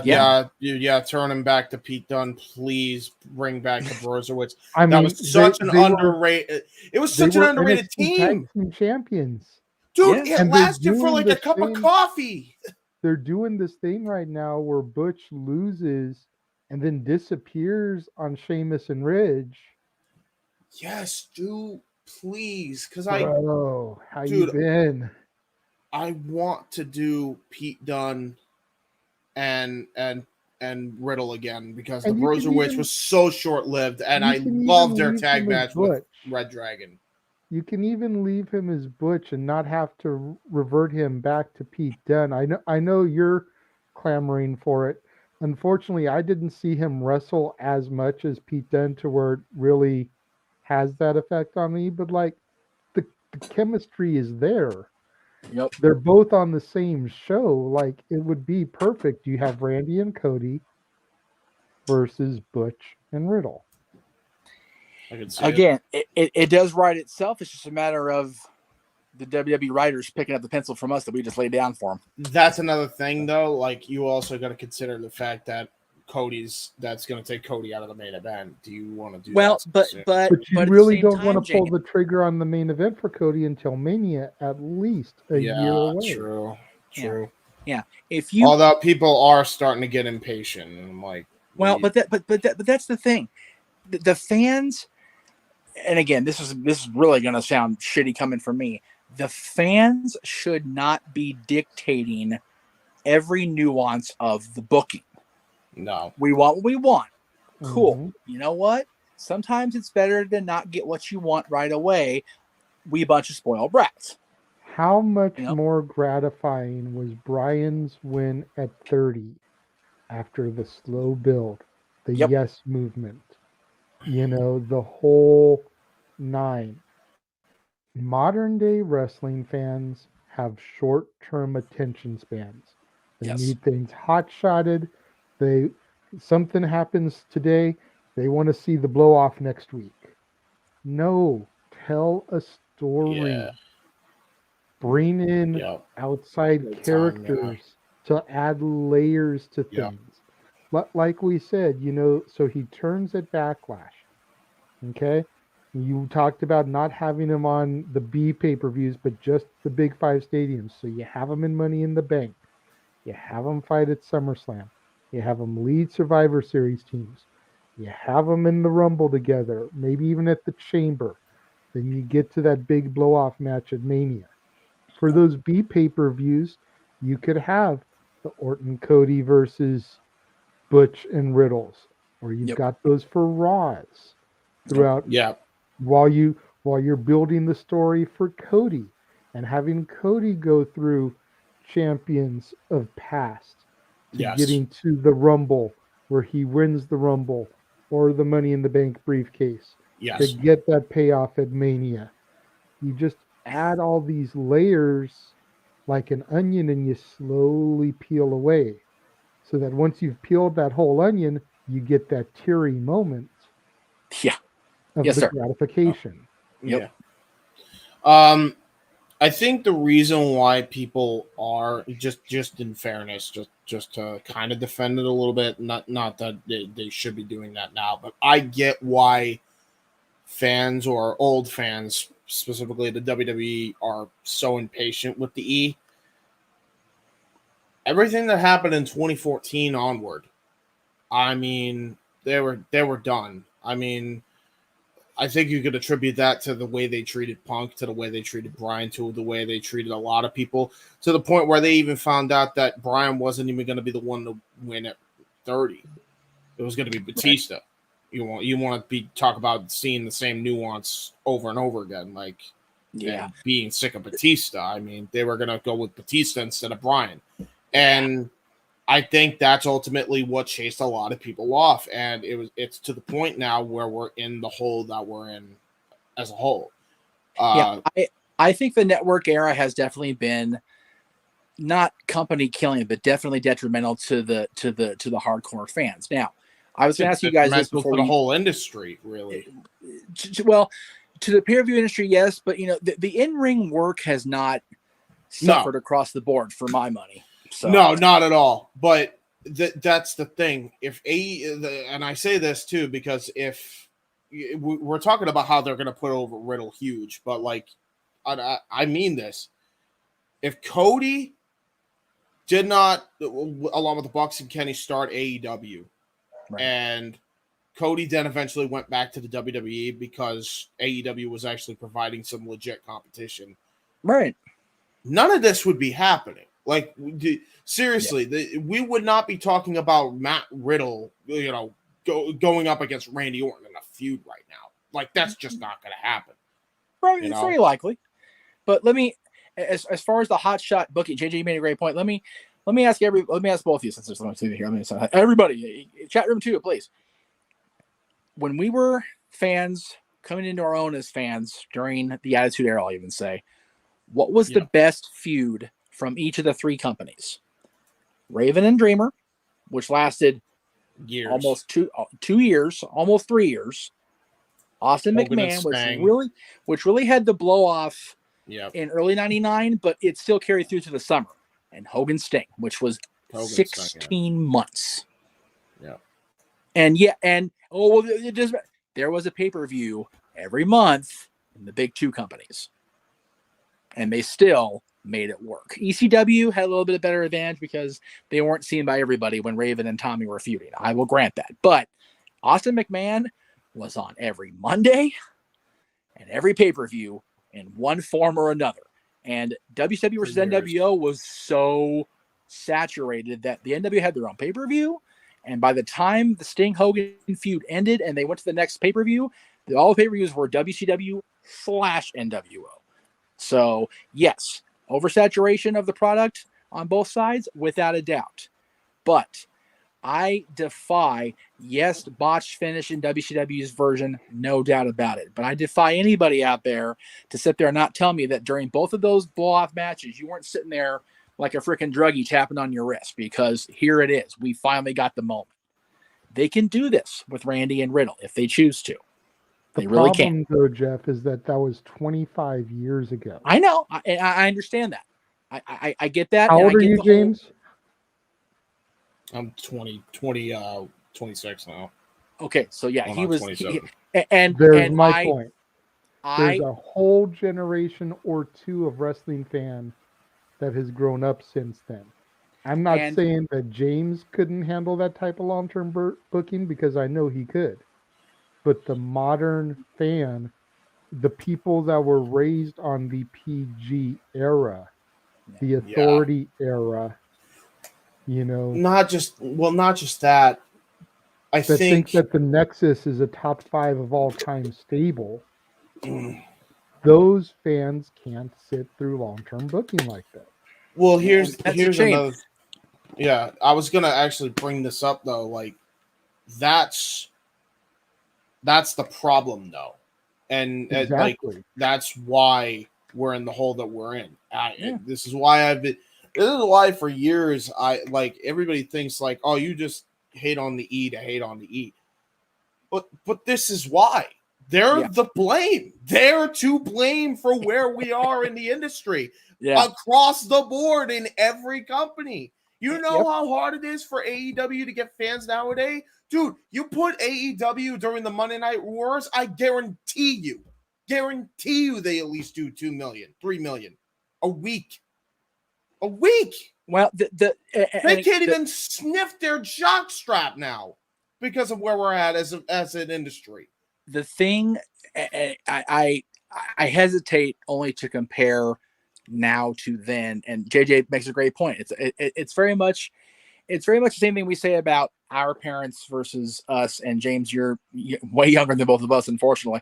But even your parents, the generation gap is a mucker further in everything of life, and that includes wrestling. Like I said, you were literally gestating when the Austin McMahon feud and Sting and Hogan was a thing. I was I was a little toddler in my diaper. Little bitty tot, still in the crib doing his thing, racking the crib, whatever I'm trying to say. Anyway, we know what you're getting at. It's late. I'm getting tired as hell.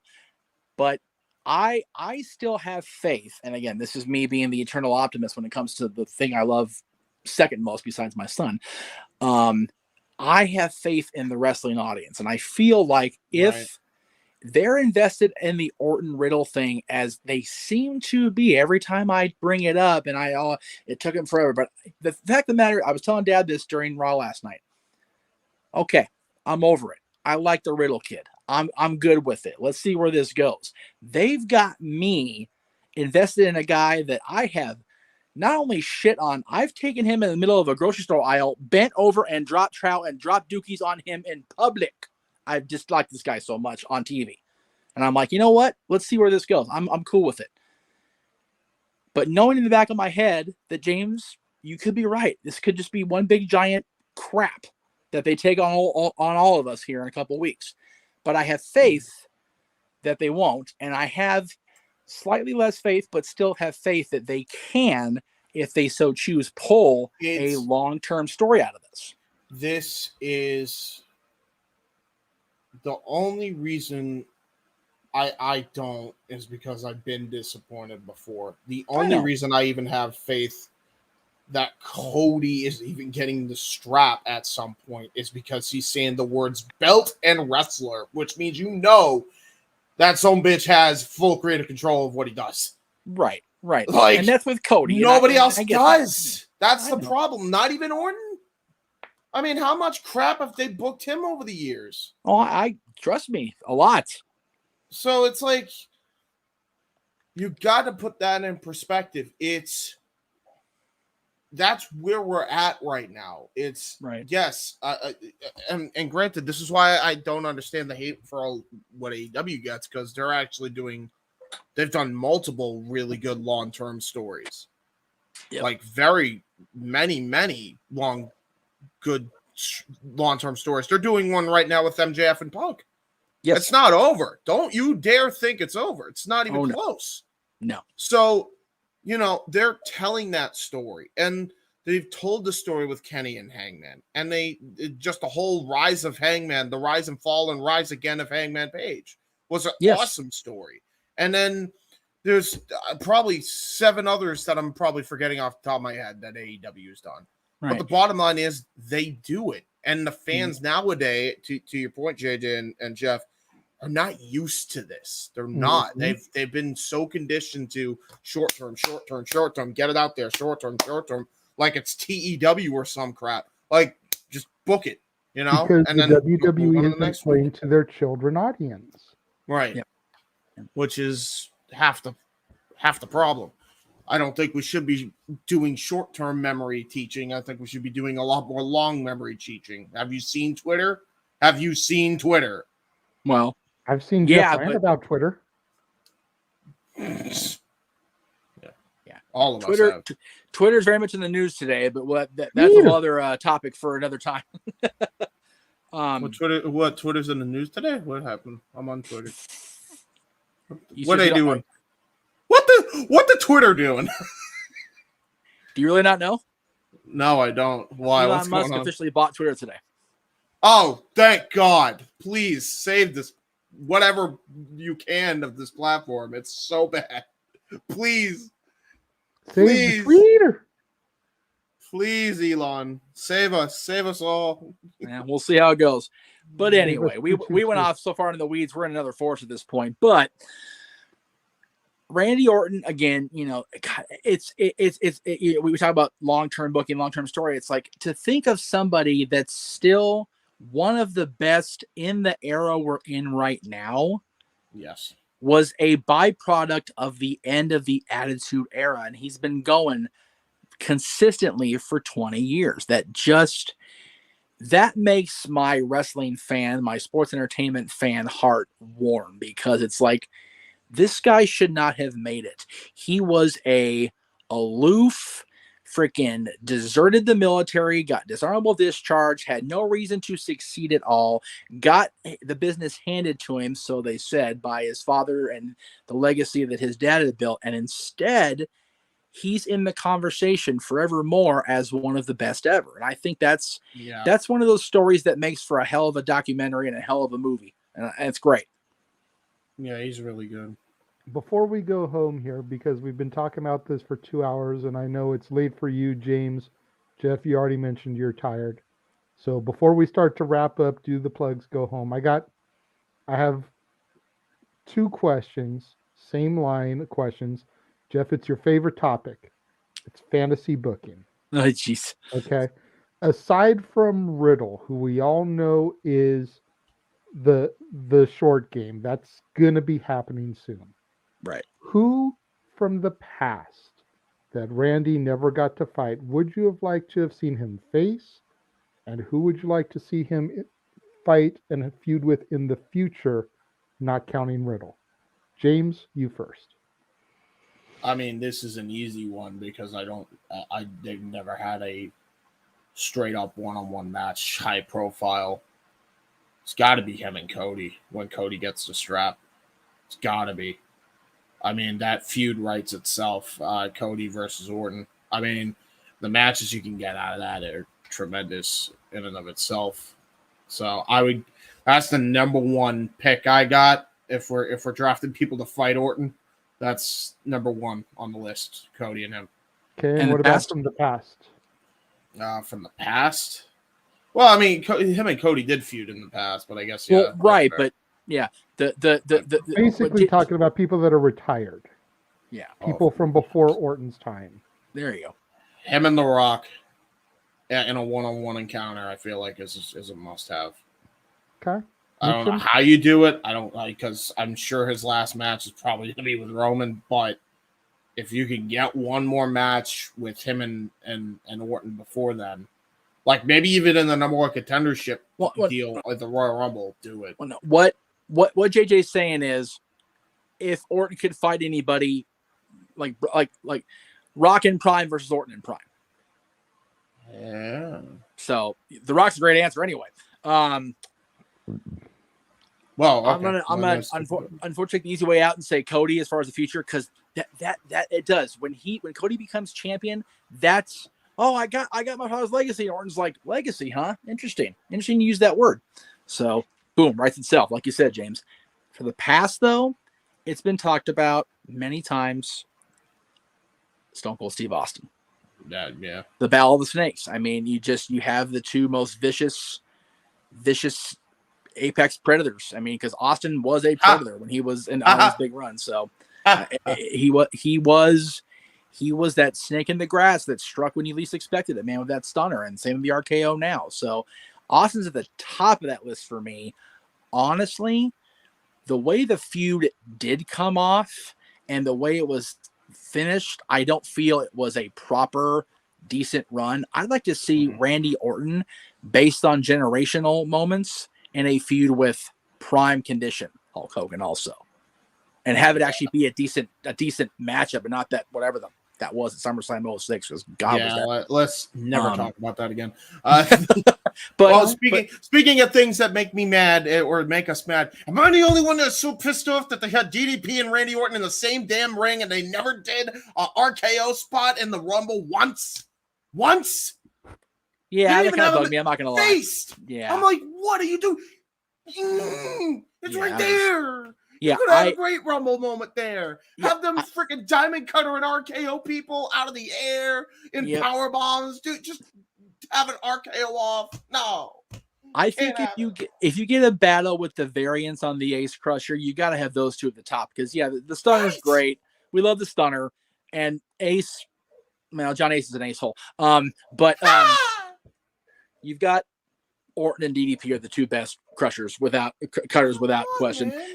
With Bubba Dudley kind of riding there on that, he pulls it off when he wants. He's pretty good himself. So yeah, pretty good, yeah. But anyway, my ultimate choice is definitely Steve Austin, and Orton's fought the other two of those four pillars of the Attitude Era, Hunter and Undertaker.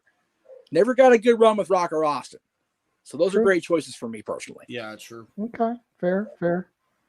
What about you, sir?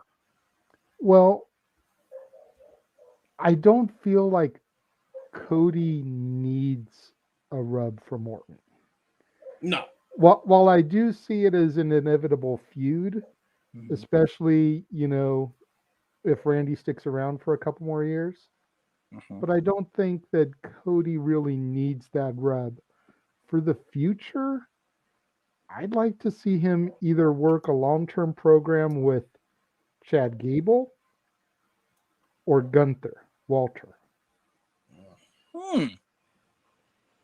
Oh, I feel like both of these guys would benefit huge from a series of matches with Randy Orton.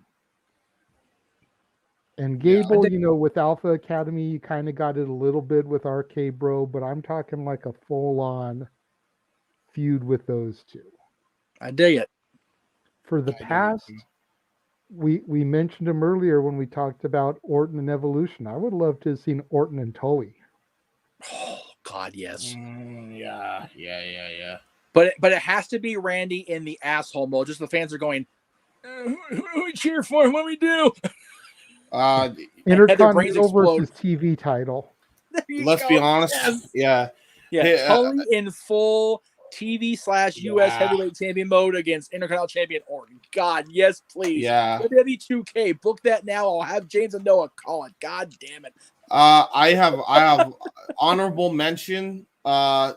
Jake the Snake Roberts versus Viper Randy Orton. There you go. 09 Viper Randy Orton. Oh yeah. Versus the Texas Rattlesnake. Let's just make it a freaking triple threat. Yeah, fuck it. Hell yeah. The snake from the 80s, the snake from the 90s, and the snake from the new millennium. The 2000s. Hey. And let's not forget that Orton dropped Jake on his head too. Yeah, he did. That's true. During the Mania 21 build-up. So there's a you know, receipt to I'm be had there. shocked he could take a damn RKO at that state he was in too. He honestly. he wasn't even a hot mess at that one. He was just a flat out mess. So good on Jake, man. It was a mess that became lukewarm like a Burger King burger. Before Jeff does the shills and the plugs, anybody in the chat room still? Who would you like to see Orton work with, be it from the past or for the future?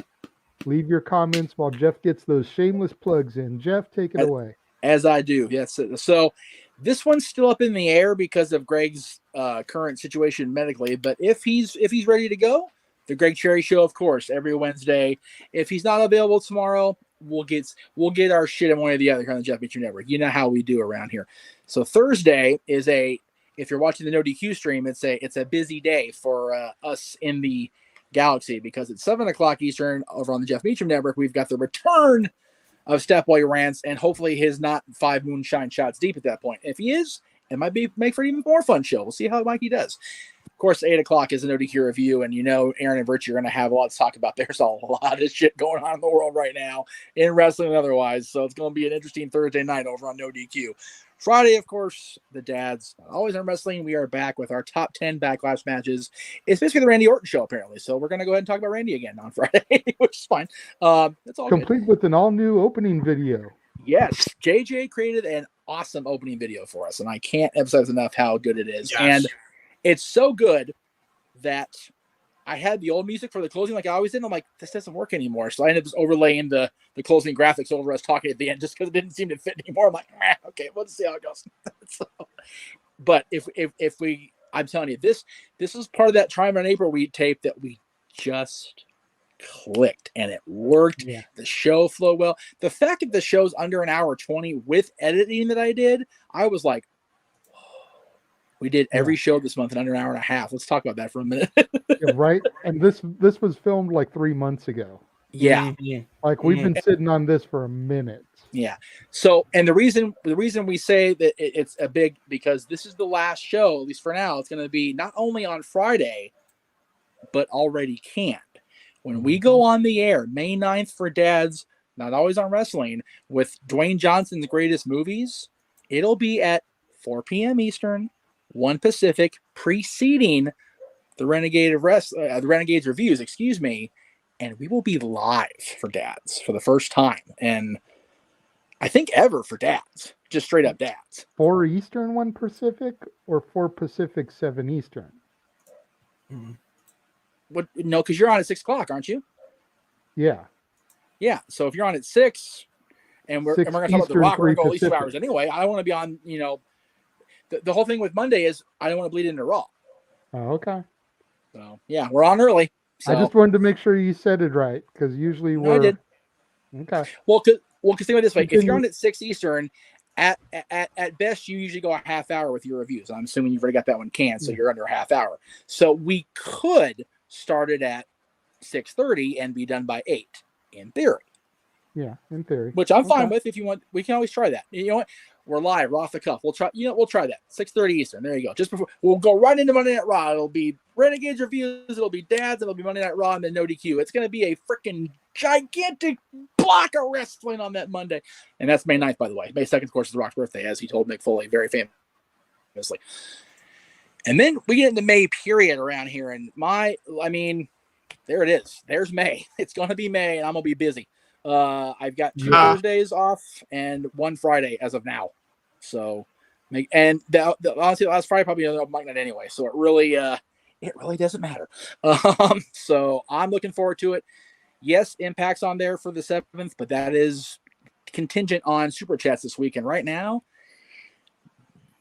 the candy jar is awful dry, folks. Not good, looking good for Impact. To be fair, we canceled yesterday's stream. I know. We were on later today, which is usually not a good tip jar show anyways. No. So we almost have to do an impromptu show either Thursday. Well, no, you got Stat Boy Thursday on Saturday to try to finagle. Otherwise, it just probably won't come. Well, the thing with Saturday is you and I are both engaged as of now. So yeah. We'll see what happens on Monday's Ask the Dads. If we can get it, then I say that would be the cutoff. Since Ask the Dads this week got canceled. But we can also honestly try to get some content Saturday if we play our cards right. We'll talk more about that later in the week on social media. So stay tuned for that talk, kids. But anyway, so yeah, that's we've got the Dads brand is now officially a Monday thing after Friday. Talk wrestling every Tuesday. And yes, by the way, if you're watching No DQ stream, we thank you for watching for the last 2 hours. That Tuesday, May 2nd, May 3rd, before Backlash, will not be on No DQ. Talk Wrestling will be on the Greg Cherry brand, Casa D18 Studios, and the Jeff Meacham Network. But No DQ will have their preview of Backlash, which, at the request of Mr. Hebert here, all of our predictions for pay-per-views, super cards, premium live events, whatever, will be day of, an hour and a half before we go live. Yeah. That way he doesn't have the chance of falling asleep on our prediction shows. Yeah, not just that. I think I somehow won, just not even thinking about it. Yeah. Much. And it's one of those, I can appreciate Aaron's desire to get predictions in as early as possible so they have time to be viewed, be watched over the course of a week.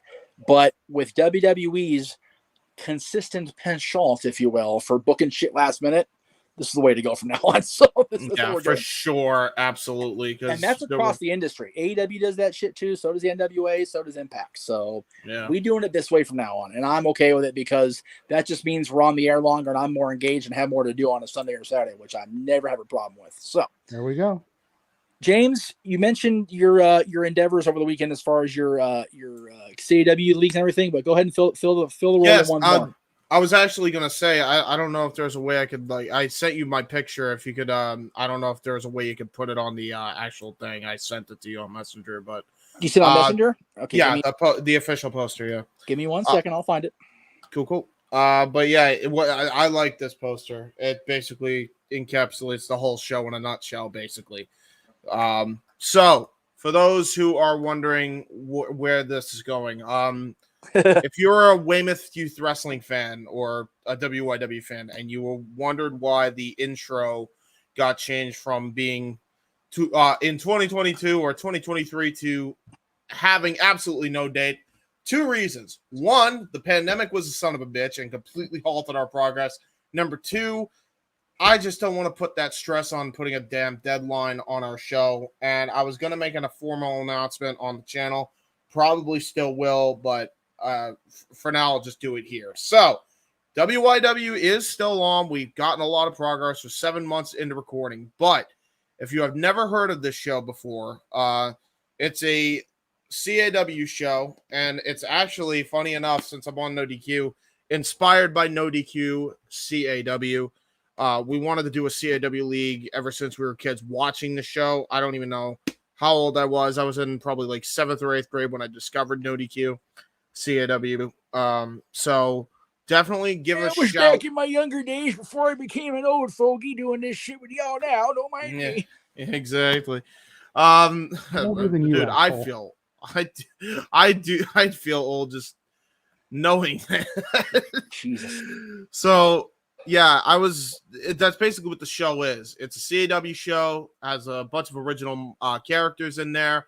Michael X, Sean Maverick, Mark Young, Xavier Nightingale, myself, who is in the green, James Archangel, Matthew Nova, Johnny Starr, Victor Sagat, Joanna Ramos, Lizzie Gray, Luke O'Lucky, Azam, Kyle Weaver, Chris Phoenix, Jones Meister, Brandon Curtis, Eddie Kelly, and everywhere and in between is probably in this poster. There's probably names I'm forgetting. Definitely give it a shot if you haven't already. WYW Immortal is on our channel, but I would highly encourage, if you want to watch Immortal in its full uninterrupted form, youtube.com/user/metalnut1120 is where you want to go to see the full uninterrupted problematic stream. And as far as everything else is concerned, right there below me is my graphic, J Hebert Studios. Check it out. youtube.com/user/J Hebert Side 95. There it is. Check it out. Check me out. Check everybody out. Check all our shows out. There you go. Get our shit into your lineups. That's it. And JJ, I was going to use this graphic originally at the end of Dad's on Friday, but since you're here, since we're all here, give me a second here. Let me get rid of that screen here. Hang on one moment, because I don't know why it does this to me every time I try to load something here, so bear with me. There it goes. You, my friend, are also returning to the airwaves officially, as we announced last week on Open Mic Night. But you're starting off hot and heavy with your month of electricity. Yes. I will be back in full force beginning on Monday, May 2nd, The Rock's 50th birthday. Going to be starting my month, technically 13 days, because I will be only doing reviews on Mondays, Wednesdays, and Fridays now. But starting my month of The Rock with the Scorpion King. My first week is already action-packed. No punches pulled, because you've got the Scorpion King on Monday, Wednesday is the rundown, and Friday is Walking Tall. Love it. Like, you want to talk about a hat trick. Right. And then over the course of the month, we've got Be Cool, we've got Central Intelligence, we've got Snitch, we've got Pain and Gain, we've got Red Notice, and more. Yeah. And just that first week, it's not just Dwayne. His co-stars, his supporting lineup is nothing short of stellar throughout that first week. Yeah, Michael Clark Duncan, Kelly Hu, Johnny Knoxville, Sean William Scott, Rosario Dawson, Christopher Walken. Who plays the female lead in Walking Tall? Because I remember thinking, like, man, where did they find her? And can we have more of her on my screens, please? I believe it was Ashley Scott. Yeah, that's who went on to play John Cena's girlfriend in The Marine. And yeah, so just going back to the Cena Rocky feud, Rocky had her first. I was gonna say there's a whole other thread to be pulled on that one. Jiminy Crickets. But yeah, that's what it is, guys. So thank you all Johnny for watching. Knoxville before he was, when he was still tolerant to watch. Yeah, not doing after crap this year's with Sami WrestleMania, Zayn. he'll probably go into the Hall of Fame next year. That's it. And so JJ, you mentioned earlier about the NWS. If you're like, what are you talking about? It's like, yeah, this is my lineup, just for the record, everybody out there. The Outsider shirt's on its way. Everything else is already at the house. So yeah. And that's not counting the freaking NWO gift set they came out with for their Hall of Fame induction, where it's got like a do-rag and sunglasses don't fit my fat face, a Hall of Fame coin, all it's bananas. So we are I'm definitely NWO for life. So be careful wearing that do-rag when you go to pick your son up from school. You might get dress coded. Oh, trust me. We got letters after what happened over here a few weeks ago. I can't wear Brooklyn Dodger or Boston Red Sox anything at this school, let alone certain colors. It's like, do I live in South Central? Like, what happened here? It was ridiculous. Anyway, my daughter frequently wears a bandana to school, a la Fulton Reed style. Her favorite person from the Ducks films. I know you know. I'm talking to James and the rest of the viewers at home. I know. She has been dress coded at school because they say that she looks like she's gang affiliated. We're talking about my 13-year-old daughter. Come on now. No, that's ridiculous. And when her best friend wears her bandana the normal way, Portman style, she doesn't get dress coded. That's even more ridiculous. Once again, Brooklyn causing trouble for everybody. Anyway. Hence why I make that joke to you. Don't go wearing that bandana to school. You'll get dress coded. That's all right. If I were any bandana, it's going to be wearing yellow Python power bandana. Brother. Okay, anyway, but back to that again. Here we go. But anyways, we all thank you for joining us on this 2-hour plus trip down memory lane. The career of the Viper, the Legend Killer, the Apex Predator, the Blue Chipper, the future of evolution, the leader of legacy, whatever you want to call him. RKO, RK Bro, Randall Keith Orton. Thank you for joining us today. James, thank you for being here. Jeff, thank you for moving this to another night since you were unable to do it yesterday. I'm really glad we were able to get this in today. Definitely. To our fans that are still with us, thank you for joining us. And until next time here on the Jeff Meacham Network, the Casa D18 Studios, the Great Cherry brand, and of course, thank you, Mr. Rift, and the rest of the NoDQ Galaxy for allowing us to be on your channel this evening. I am the Renegade JJ Williams, James Hebert, and y'all know this guy down here, the West Coast Professor, Jeff Meacham. We will see you guys next time.